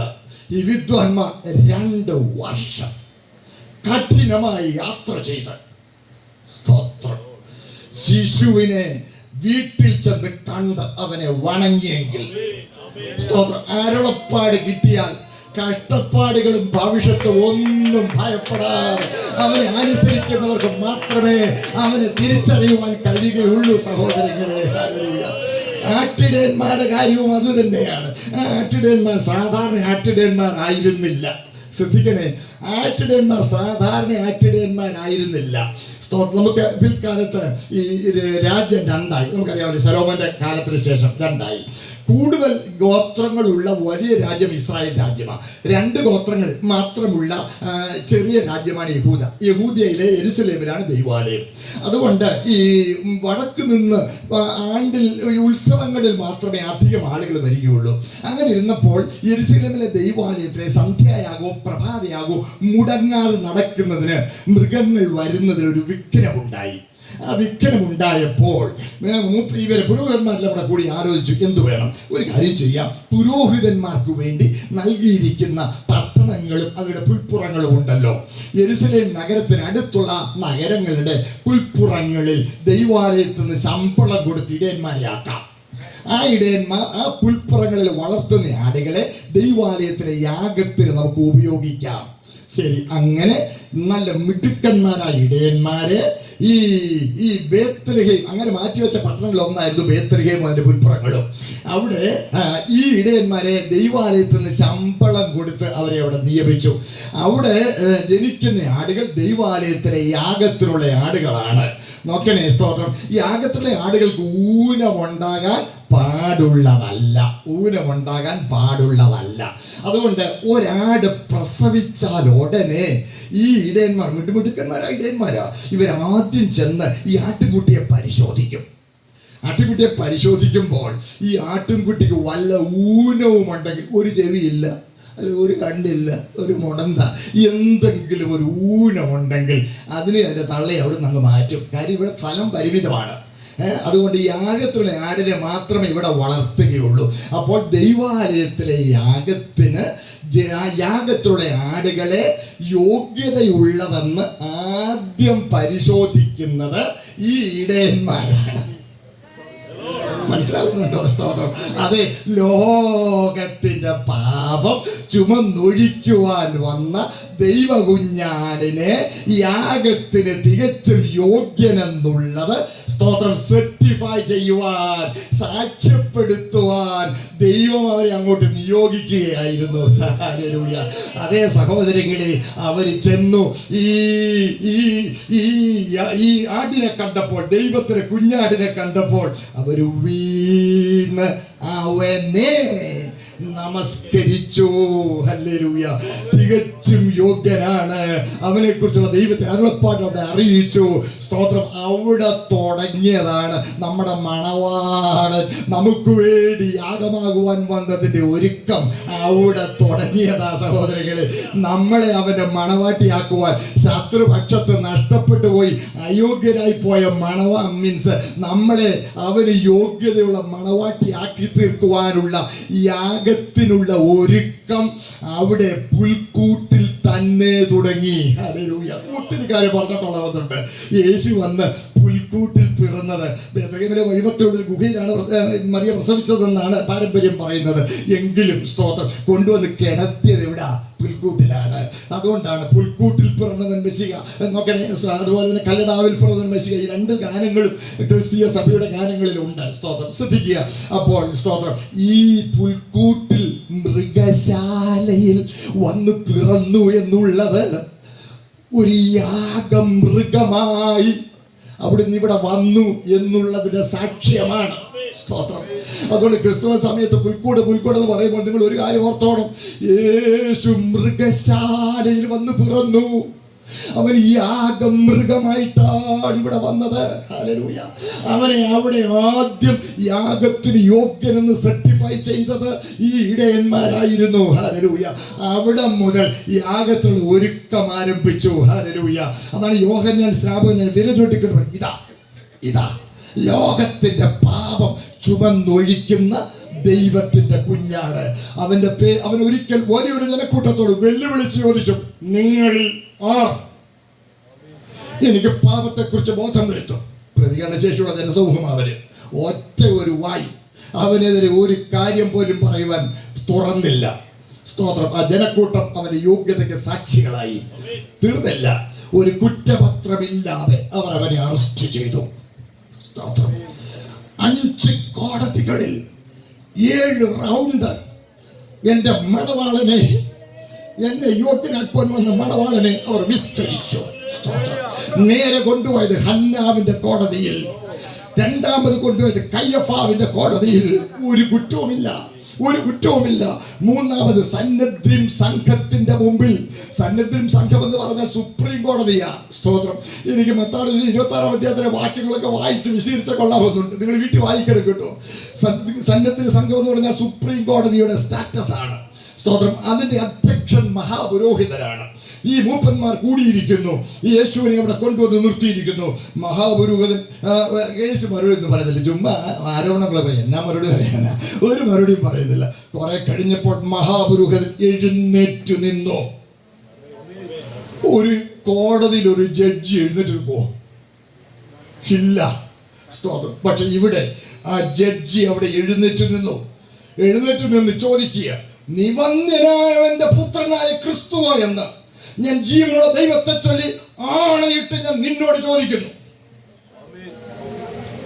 നീ വന്യനായവന്റെ പുത്രനായ ക്രിസ്തുവോ എന്ന് ജീവനുള്ള ദൈവത്തെ ചൊല്ലി ഞാൻ ആണയിട്ട് നിന്നോട് ചോദിക്കുന്നു എന്ന് പറഞ്ഞപ്പോൾ ഞാൻ വാക്യം കാണിച്ചു തന്നേക്കാം. നിങ്ങൾ വീട്ടിൽ വായിച്ചേരെ നേരെ പോകും. സ്തോത്രം. മത്തായിയുടെ സുവിശേഷം 26-ാം അധ്യായം അതിന്റെ 62-ാമത്തെ വാക്യം ഞാൻ പറഞ്ഞു. മഹാപുരോഹിതൻ എഴുന്നേറ്റു അവനോട്. സ്തോത്രം. വീട്ടിൽ വായിച്ചാൽ നേരെ പോയി. സ്തോത്രം. ശ്രദ്ധിക്കണേ, താഴോട്ട് വായിക്കണം. കർത്താവ് എന്താ പറഞ്ഞു? ഞാൻ ആകുന്നു. സ്തോത്രം. ആണയിട്ട് ചോദിക്കുക, ഞാൻ ആകുന്നു. മറുപടി പറഞ്ഞപ്പോൾ ഞാൻ വിചാരിക്കുന്നു അവരെല്ലാവരും എഴുന്നേറ്റ്, മഹാപുരോഹിതന്റെ കൂടെ ബാക്കിയുള്ള എല്ലാവരും കൂടെ എഴുന്നേറ്റ് സാഷ്ടാംഗം വീണ് അവനെ കുമ്പിടേണ്ടതാ. അതിന് പകരം മഹാപുരോഹിതൻ വസ്ത്രം വലിച്ചു കയറി. ഒരു പുരോഹിതൻ അവന്റെ വസ്ത്രം വലിച്ചു കയറാൻ പാടില്ല. സ്തോത്രം. പുരോഹിതൻ വസ്ത്രം വലിച്ചു കീറിയാൽ അവന്റെ കുലത്തിൽ നിന്ന്, അവന്റെ കൂറിൽ നിന്ന് പൗരോഹിത്യം മാറിപ്പോകും. മഹാപുരോഹിതൻ വലിച്ചു കീറിയാൽ ലേവ്യ പൗരോഹിത്യത്തിനോട് നീക്കം വരിക. ഒക്കെ വിശദീകരിക്കാൻ നേരമില്ല. സ്തോത്രം. ഇവൻ മരണയോഗ്യരെന്ന് പറഞ്ഞു. എന്നിട്ട് അവനെ നേരെ കൊണ്ടുപോയി മൂന്നാമത്തെ കോടതിയാണ്. ഹെരോദാവ്, കയ്യഫാവ്, ഹന്നാവ്, കയ്യഫാവ്, സന്നിധി സംഘം. നാലാമത് പീലാത്തോസിന്റെ അടുത്ത് ഇവനെ കൊണ്ടില്ലുമ്പോൾ പീലാത്തോസിന്റെ ഭാര്യ വളരെ വിഷണ്ണയായി അതിരാവിലെ മട്ടുപ്പാവിൽ നിൽക്കുകയാണ്. മട്ടുപ്പാവിൽ നിൽക്കുമ്പോൾ ആരവാരത്തോടുകൂടി ഒരുവനെ വിലമിട്ട് കൊണ്ടുവരുന്നു.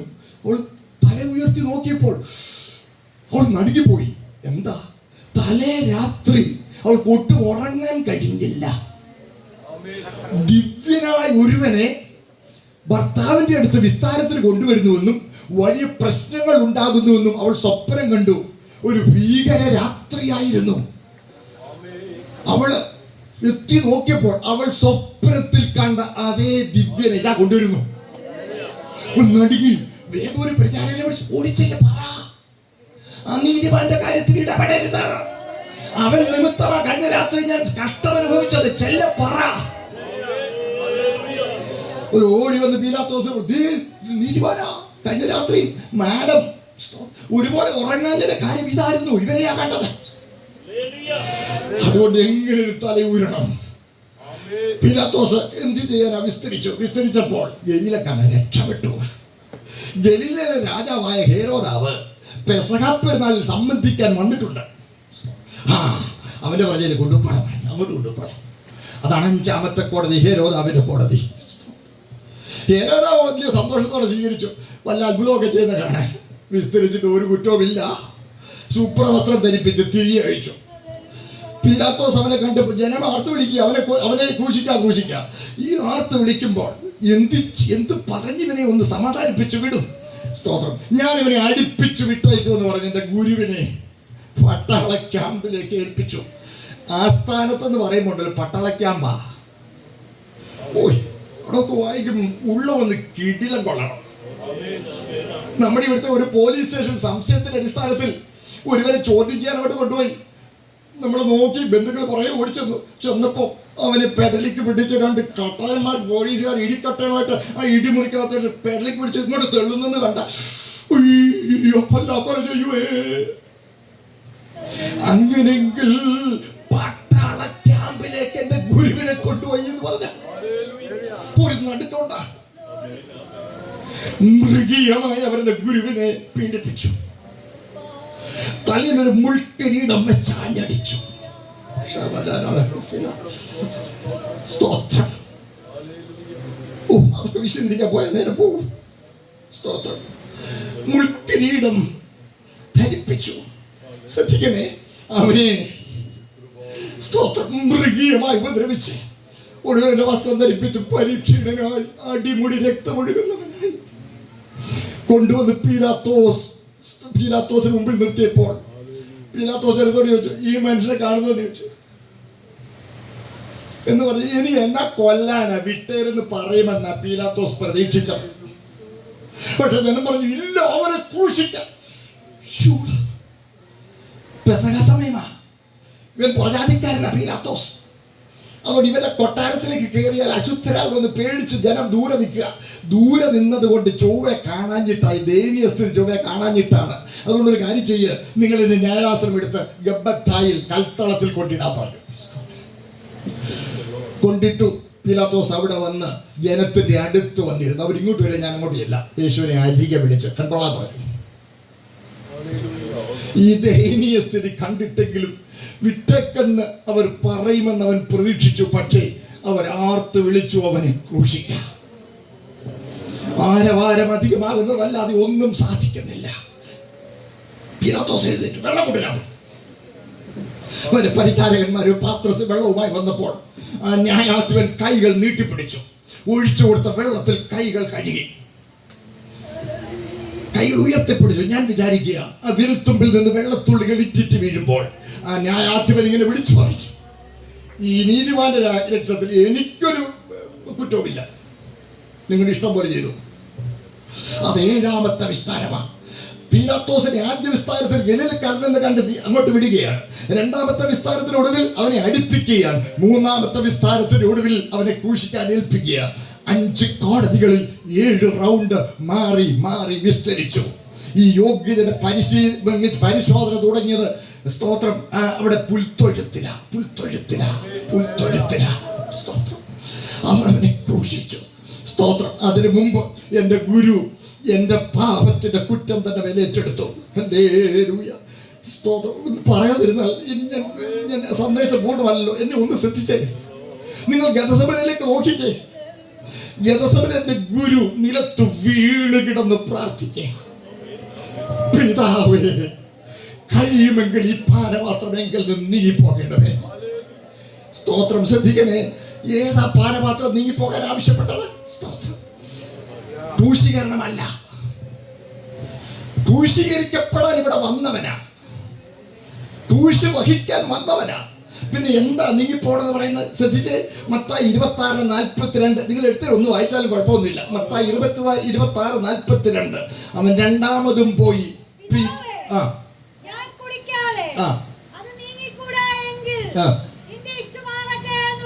താങ്ക് യു പിതാവേ, ഞാൻ കുടിക്കാതെ അത് നീങ്ങിക്കൂടാ എങ്കിൽ നിന്റെ ഇഷ്ടം ആകട്ടെ. ഏതാ നീങ്ങിപ്പോകേണ്ടത്? ക്രൂശല്ല. ആദാമ്യകുലത്തിന്റെ പാപം കുമിഞ്ഞുകൂടിയ പാനപാത്രം.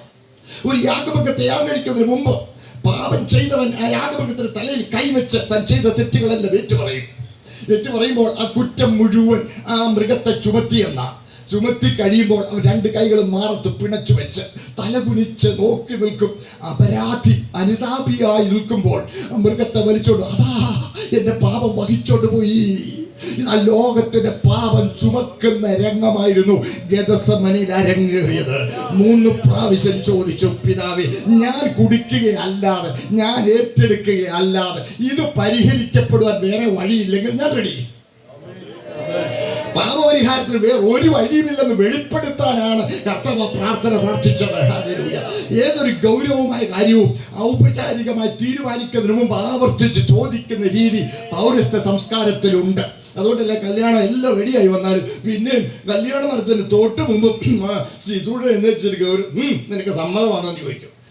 ചൂടന്മാര് പിള്ളേർ വല്ലുവാണെങ്കിൽ എൻ്റെ ഉപദേശിച്ച് എന്നെ ചോദ്യം ചോദിച്ചാൽ ഞാൻ അനുസരിക്കില്ല. പക്ഷെ ചോദിച്ചേ തീരൂ. കാര്യം മരണം കൊണ്ട് മാത്രം നീങ്ങാവുന്ന ഒരു ബന്ധമായിരുന്നു.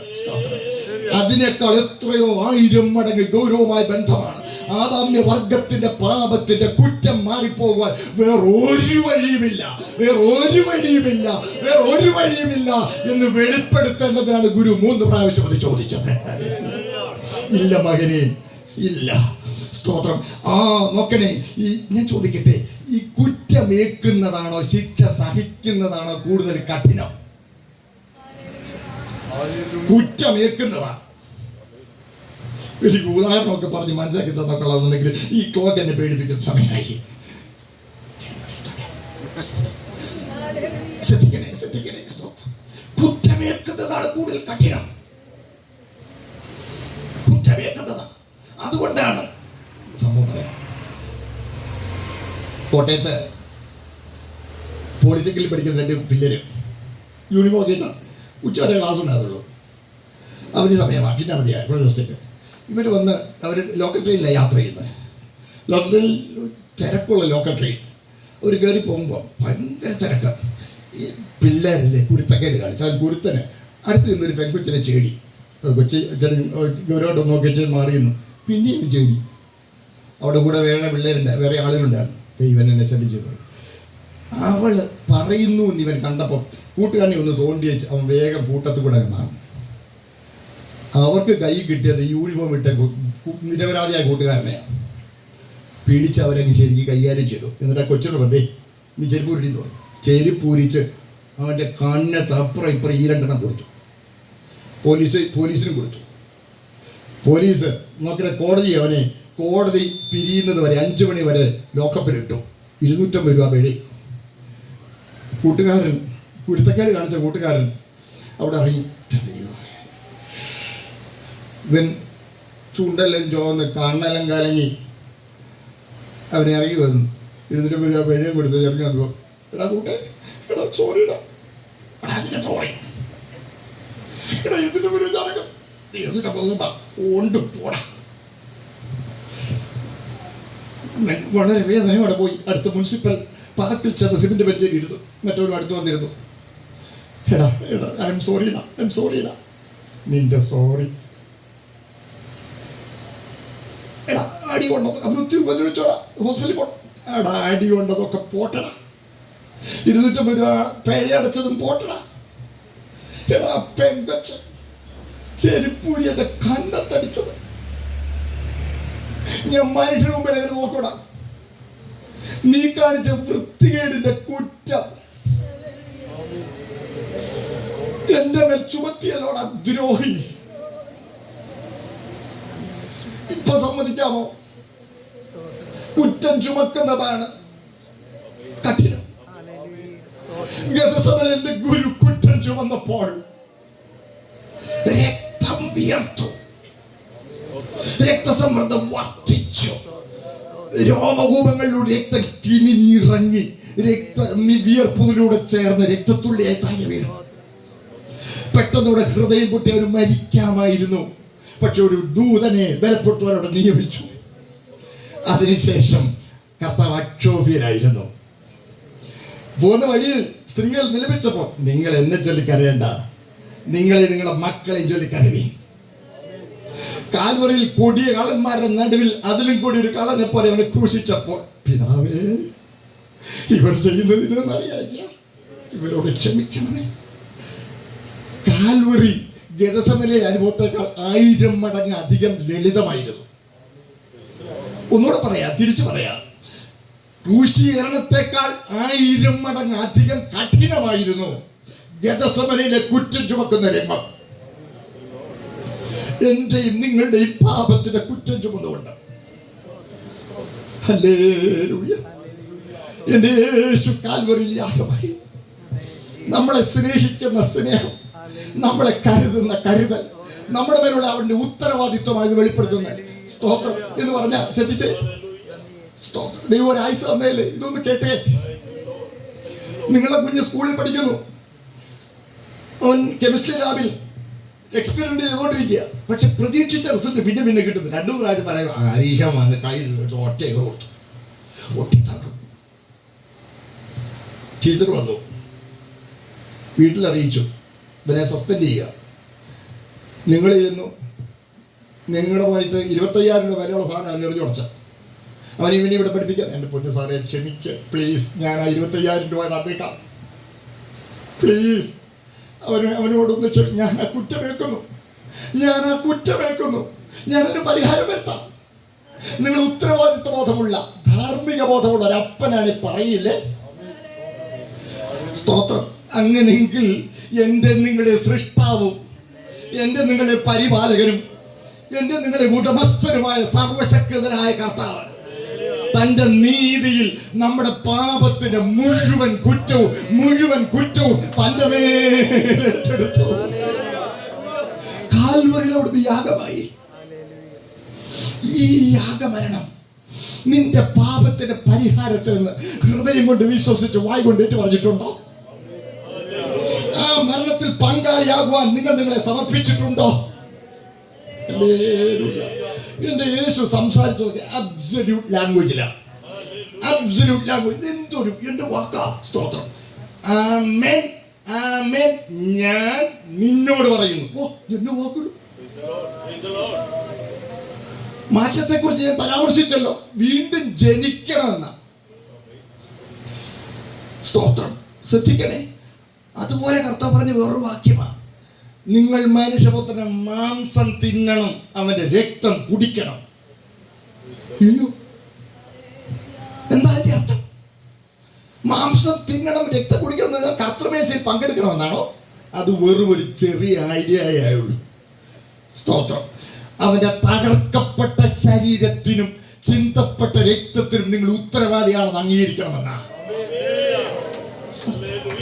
ആ മരണം എൻ്റെ മരണമാണ്. ആ മരണത്തിൽ എനിക്ക് പങ്കുണ്ട്. ആ മരണത്തിൽ എനിക്ക് ഉത്തരവാദിത്വമുണ്ട്. ഇത് അംഗീകരിച്ച് ഏറ്റു പറയണം സഹോദരങ്ങളെ. മറക്കാതിരിക്കാൻ, കാര്യം ലളിതമാക്കാൻ ഞാൻ സംഭവം പറയാം.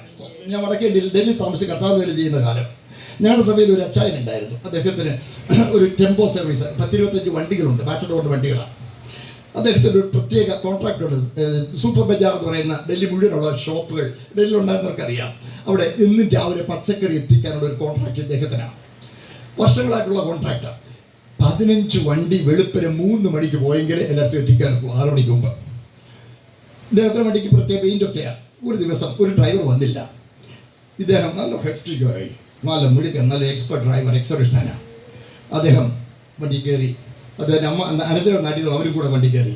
പുതിയൊരു വണ്ടി വിട്ടു പോകുമ്പോൾ ഈ വണ്ടിയുടെ പെയിൻ്റൊക്കെ അറിയാവുന്ന ആളുകൾ, നിറം അറിയാവുന്ന കൊച്ചു പച്ചക്കറി കച്ചവടക്കാർ ഇവരുടെ വണ്ടിയെ കയറി സബ്ജിയുടെ ഹോൾസെയിൽ മാർക്കറ്റ് ഇറങ്ങാറുണ്ട്, പച്ചക്കറിയുടെ ഹോൾസെയിൽ മാർക്കറ്റ് ഇറങ്ങാറുണ്ട്. അന്നും കൈ കാണിച്ച 6 പേര് വണ്ടിയുടെ ബാക്കിൽ കയറി. ഇദ്ദേഹം വണ്ടി വിട്ടു പോവുക. ഇച്ചിരി വൈകിയത് ഒളിച്ച സ്പീഡിലായിരുന്നു. മായാപുരി എന്നൊരു സ്ഥലമുണ്ട്, സബ്ജി മണ്ടിക്ക് അടുത്താണ്. ഡൽഹി അറിയാവുന്നവർക്കറിയാം. വലിയൊരു ഫ്ലൈഓവർ കയറി അങ്ങോട്ട് ഇറങ്ങുമ്പോൾ എന്ത് സംഭവിച്ചു എന്ന് അറിഞ്ഞുകൂടാ. രണ്ടിലെ ഫ്രണ്ട് വീല് 2 ജാമായി തലകുത്തി അടിച്ചു. പുറയിൽ 6 പേര്, 5 പേര് ഓൺ ദ സ്പോട്ട് മരിച്ചു. പോലീസ് വന്നു. ഇവർക്ക് 2 പേർക്കൊന്നും പറ്റിയില്ല. പോലീസ് വന്നു, വണ്ടി പൊക്കി 5 മൃതശരീരങ്ങൾ ഫുട്പാത്തിൽ നിരത്തി. 6-ാമനെയും ഗുരുതരമായ മുറിവേറ്റു ആശുപത്രിയിൽ എത്തിച്ചു. പുറകെ പോലീസ് വണ്ടി വന്നു. ഒരു പോലീസ് ജീപ്പിൽ ഒരു സബ് ഇൻസ്പെക്ടർ ലാത്തിമാറ്റി ഇങ്ങനെ പാഞ്ഞു വന്ന് വണ്ടി അങ്ങോട്ട് നിർത്തി ഉടനെ ഈ പോലീസുകാരൻ, ഈ സബ് ഇൻസ്പെക്ടർ ചാടി ഇങ്ങോട്ട് ഇറങ്ങി.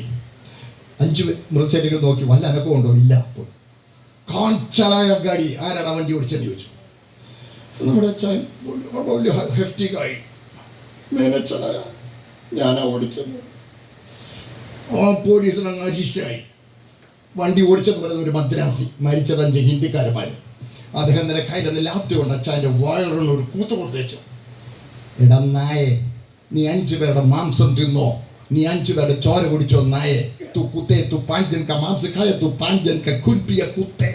3 പ്രാവശ്യം കണ്ണിലോട്ട് തുറച്ചു നോക്കിക്കൊണ്ട് ചോദിച്ചു. അദ്ദേഹം തകർന്നുപോയി. അദ്ദേഹത്തെ കൗൺസിലിങ്ങിനൊക്കെ വിധേയപ്പെടുത്തേണ്ടി വന്നു നോർമലാകാൻ. ഒരു തുള്ളി ചോര ചൂണ്ടിച്ചെന്നോ, ഒരു തുള്ളി മാംസം തിന്നോ. പിന്നെന്താ അതിന്റെ അർത്ഥം? 5 പേരുടെ ശരീരം തകരുവാനും 5 പേരുടെ രക്തം ചിന്തുവാനും താൻ തന്റെ അശ്രദ്ധ മൂലം കാരണക്കാരനായി. ഒരു കർമ്മത്താലും ഒരനുഷ്ഠാനത്താലും ഒരു സൽപ്രവൃത്തിയാലും പാപപരിഹാരം പ്രാപിക്കുവാൻ കഴിയുകയില്ല. ദൈവത്തിന്റെ നീതിക്ക് നീക്കമില്ല. പാപം ചെയ്ത് ദേഹി മരിക്കുമെന്നുള്ള പ്രമാണത്തിന് നീക്കമില്ല, നിവൃത്തിയേ ഉള്ളൂ. എന്റെയും നിങ്ങളുടെയും സ്ഥാനത്ത്, എന്റെയും നിങ്ങളുടെയും മരണം യേശു മരിച്ചു. യേശുവിന്റെ മരണത്തിൽ എനിക്ക് പങ്കുണ്ട്. യേശുവിന്റെ മരണം എന്റെ മരണമാണ്. ഇത് ഹൃദയം കൊണ്ട് വിശ്വസിച്ച് വായ് കൊണ്ട് ഏറ്റു പറഞ്ഞിട്ടുണ്ടോ? ആ മരണത്തിൽ പങ്കാളിയാകുവാൻ എന്റെ ദൈവത്തിന് നീക്കമില്ലാത്ത പ്രമാണമാണ് വിശ്വാസാനന്തരമുള്ള ജലസ്നാനം. റോമാലേഖനം 6:2 വായിക്കണം. തന്നെ യേശുവിനോട് ചേരുവാൻ സ്നാനമേറ്റവർ നിങ്ങളെല്ലാവരുടെ മരണത്തിൽ പങ്കാളികളാണ്. സ്നാനമേറ്റിക്കുന്നത് അറിയുന്നില്ലയോ? അങ്ങനെ അവന്റെ മരണത്തിൽ പങ്കാളികളെ ഇത്ര സ്നാനത്താൽ അവനോട് കുഴിച്ചിടപ്പെട്ടു. ക്രിസ്തു മരിച്ചിട്ട് പിതാവിന്റെ മഹിമയാൽ ജീവിച്ചെഴുന്നേറ്റ് നാമ ജീവന് പുതുക്കത്തിൽ നടക്കേണ്ടത് തന്നെ. 7-ാം വാക്യം, അങ്ങനെ മരിച്ചവൻ പാപത്തിൽ നിന്ന് മോചനം പ്രാപിച്ചിരിക്കുന്നു. പഴയതിന് മരിച്ച് ക്രിസ്തുവിനോട് അടക്കപ്പെട്ട് ക്രിസ്തുവോട് ഉയർത്തുന്നതിന് സാക്ഷ്യമാണ് വിശ്വാസാനന്തരമുള്ള ജലസ്നാനം. ആ മരണത്തിൽ പങ്കാളിയാകുവാൻ ദൈവം നിയമിച്ചിരിക്കുന്ന വ്യവസ്ഥയാണ്. ഹല്ലേലൂയ, സ്തോത്രം. അങ്ങനെ ക്രിസ്തുവിനോട് ചേർന്നവർ അവനോടുടെ മണിയറയിൽ പ്രവേശിക്കും. ഹല്ലേലൂയ. കുഞ്ഞാടിന്റെ കല്യാണം വന്നു. തന്റെ കാന്തയും തന്നെത്താൻ ഒരുക്കിയിരിക്കുന്നു. നിങ്ങൾ നിങ്ങളെ തന്നെ ഒരുക്കിയിട്ടുണ്ടോ? യേശുവിന്റെ മരണം എന്റെ മരണം എന്ന് എത്ര പേര് അംഗീകരിച്ചിട്ടുണ്ട്? ആ മരണത്തിൽ പങ്കാളിയാകുവാൻ നിങ്ങൾ എത്ര പേര് നിങ്ങളെ സമർപ്പിച്ചിട്ടുണ്ട്? വ്യക്തിപരമാണ് രക്ഷ, കുടുംബമായിട്ടല്ല, സമൂഹമായിട്ടല്ല, വ്യക്തിപരമായിട്ടാണ് രക്ഷ. സഹോദരനെ, നമ്മൾ ഓരോരുത്തരും ഒറ്റയ്ക്ക് ഇങ്ങോട്ട് വന്നു. രക്ഷ പറഞ്ഞെന്ന് പറഞ്ഞാലും ഓരോരുത്തരാണ് ഭൂമിയിലോട്ട് വരുന്നത്. ഒറ്റയ്ക്ക് ഇവിടെ വന്നു. ഒറ്റയ്ക്ക് ദൈവം ഇവിടെ നിന്ന് കടന്നു പോകും. ഒറ്റയ്ക്ക് ദൈവം മുമ്പിൽ നിന്ന് കണക്ക് പറയണം. ഒറ്റയ്ക്ക് തീരുമാനങ്ങൾ എടുക്കണം. ദൈവത്തിന് കൂട്ടത്തോടുള്ള ബന്ധം, ദൈവത്തിന് വ്യക്തികളോടാണ് ബന്ധം. എന്റെ കർത്താവ് നിങ്ങളെയും എന്നെയും സ്നേഹിക്കുന്നു.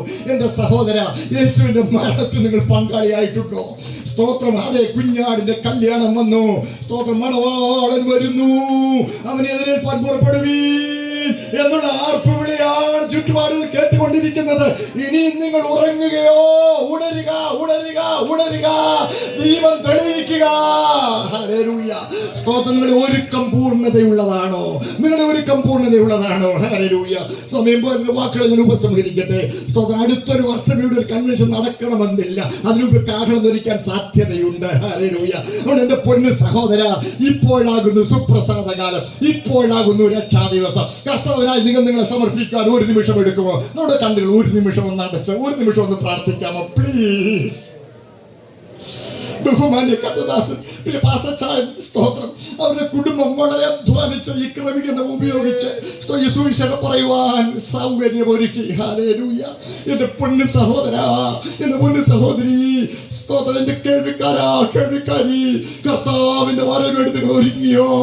അവന്റെ രഹസ്യ വരവെങ്കിൽ അവരെ കാണണമെങ്കിൽ അവന്റെ അരുളപ്പാട് പ്രാപിച്ചവരും ഭവിഷ്യത്തുകളെ ഭയപ്പെടാതെ അരുളപ്പാടുകളെ അനുസരിച്ചവരുമായിരിക്കണം.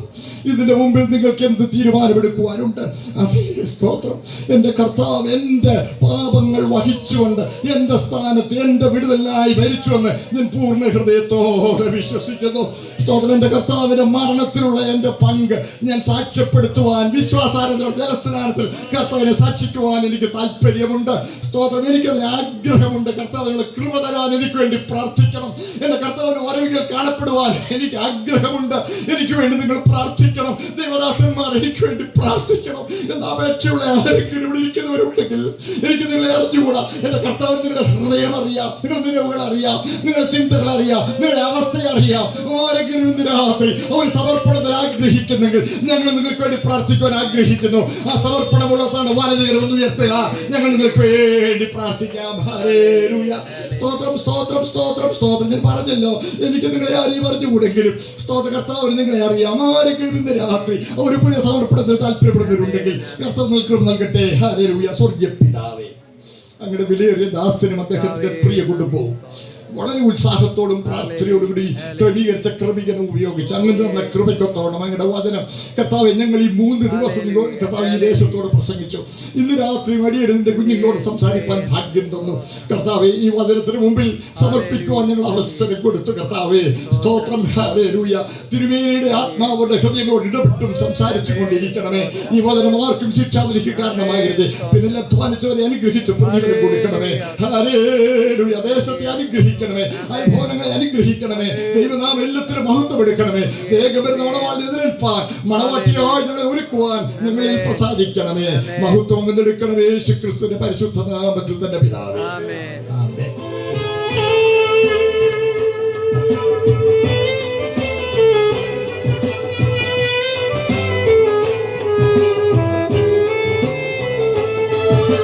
കാഹളനാദം കേൾക്കാനായി കുഞ്ഞാട്ടിൻ കമ്പേ രാഹുലകാലം തീരാറായി ക്രൂശിൻ സാക്ഷികളെ. കാഹളനാദം കേൾക്കാനായി കുഞ്ഞാട്ടിൻ കമ്പേ രാഹുലകാലം തീരാറായി ക്രൂശിൻ സാക്ഷികളെ. ആയാതിൽ നീ കണ്ടിടും സേനകളെ അവരുടെ നടുവിൽ എൻ പ്രിയനെ. കരകളെ ചവിട്ടടിച്ച് ഓ ആമേൻ. ആയാതിൽ നീ കണ്ടിടും സേനകളെ അവരുടെ നടുവിൽ എൻ പ്രിയനെ. കാണാമേഘത്തിൽ ചന്ദനമോ പല ചങ്ങലയോ ഉണ്ടാകാമുവിൽ അതിലൊരു നാളും തളരാതെ പാർപ്പാനനുഭാഗ്യം. ചന്ദനമോ പല ചങ്ങലയോ ഉണ്ടാകാമുവിൽ അതിലൊരു നാളും തളരാതെ പാർപ്പാനനുഭാഗ്യം. രാഹുലയായവളെ നാവേ പാതായാളിവിടെ ദുർബലമോടൊരു നാളിൽ നീ പാടിയിടുമേ. രാഹുലയായവളെ പ്രാവേ പാതായാളിവിടെ ദുർബലമോടൊരു നാളിൽ നീ പാടിയിടുമേ. താമസമില്ല തിരുസഭയെ കാലപ്രത്യാശയോടെ ഓ ക്രൂശിൽ മരിച്ച വേഗം കാണാതെ താമസമില്ല തിരുസഭയെ കാലം തീരാറായി ക്രൂശിൽ മരിച്ച വേഗം കാണാതെ അണികളതുത്തറിയാവേഗം ക്ഷീണിച്ചോകാവേ. ലഭിച്ചവരങ്ങാടി ചൂടും കൊണ്ടുടിയേ അണികളതുത്തറിയാവേഗം ക്ഷീണിച്ചോകാവേ. ലഭിച്ചവരങ്ങാടി ചൂടും കൊണ്ടുടിയേ അഷ്ടതയോ ബലവട്ടിനിയോ ഉണ്ടായിടത്തെ പ്രതിഫലമേറ്റം പെരുകിടും ആകാവാസികളെ. അഷ്ടതയോ ബലവട്ടിനിയോ ഉണ്ടായിടത്തെ പ്രതിഫലമേറ്റം പെരുകിടും. പ്രത്യാശകളെ ചന്ദ്രത്തെ കൂടത്തിൻ കാറ്റുകളാ ക്ഷീണിച്ചിടത്തെ. ഋഷികാരാജൻ കൂടെ ഓടിയുണ്ടല്ലോ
അവർ കേട്ട ദൂത ഏറ്റെടുത്തുകൊണ്ട് ഈ നാളിൽ രക്ഷിക്കപ്പെട്ട സ്നാനപ്പെട്ട ദൈവകൃപയിൽ വെച്ച അങ്ങനെ വരവിനുള്ളേ കാത്തിരിപ്പാൻ ഒരുക്കുമാറാകണമെന്ന് പ്രാർത്ഥിക്കുന്നു.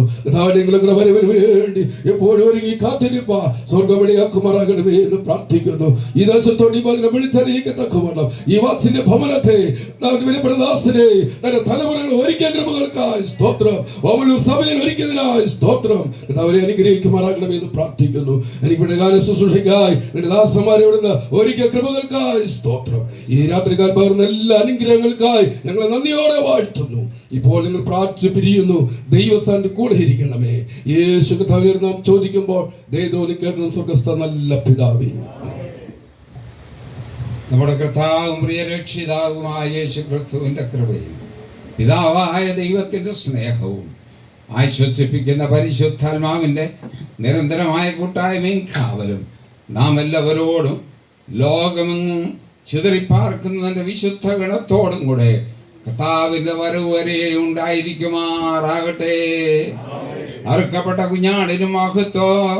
ഹല്ലേലൂയ, ഹല്ലേലൂയ, ഹല്ലേലൂയ. ആമേൻ. കർത്താവാം യേശുവേ വരണമേ. ആമേൻ, ആമേൻ. സമാധാനത്തോടെ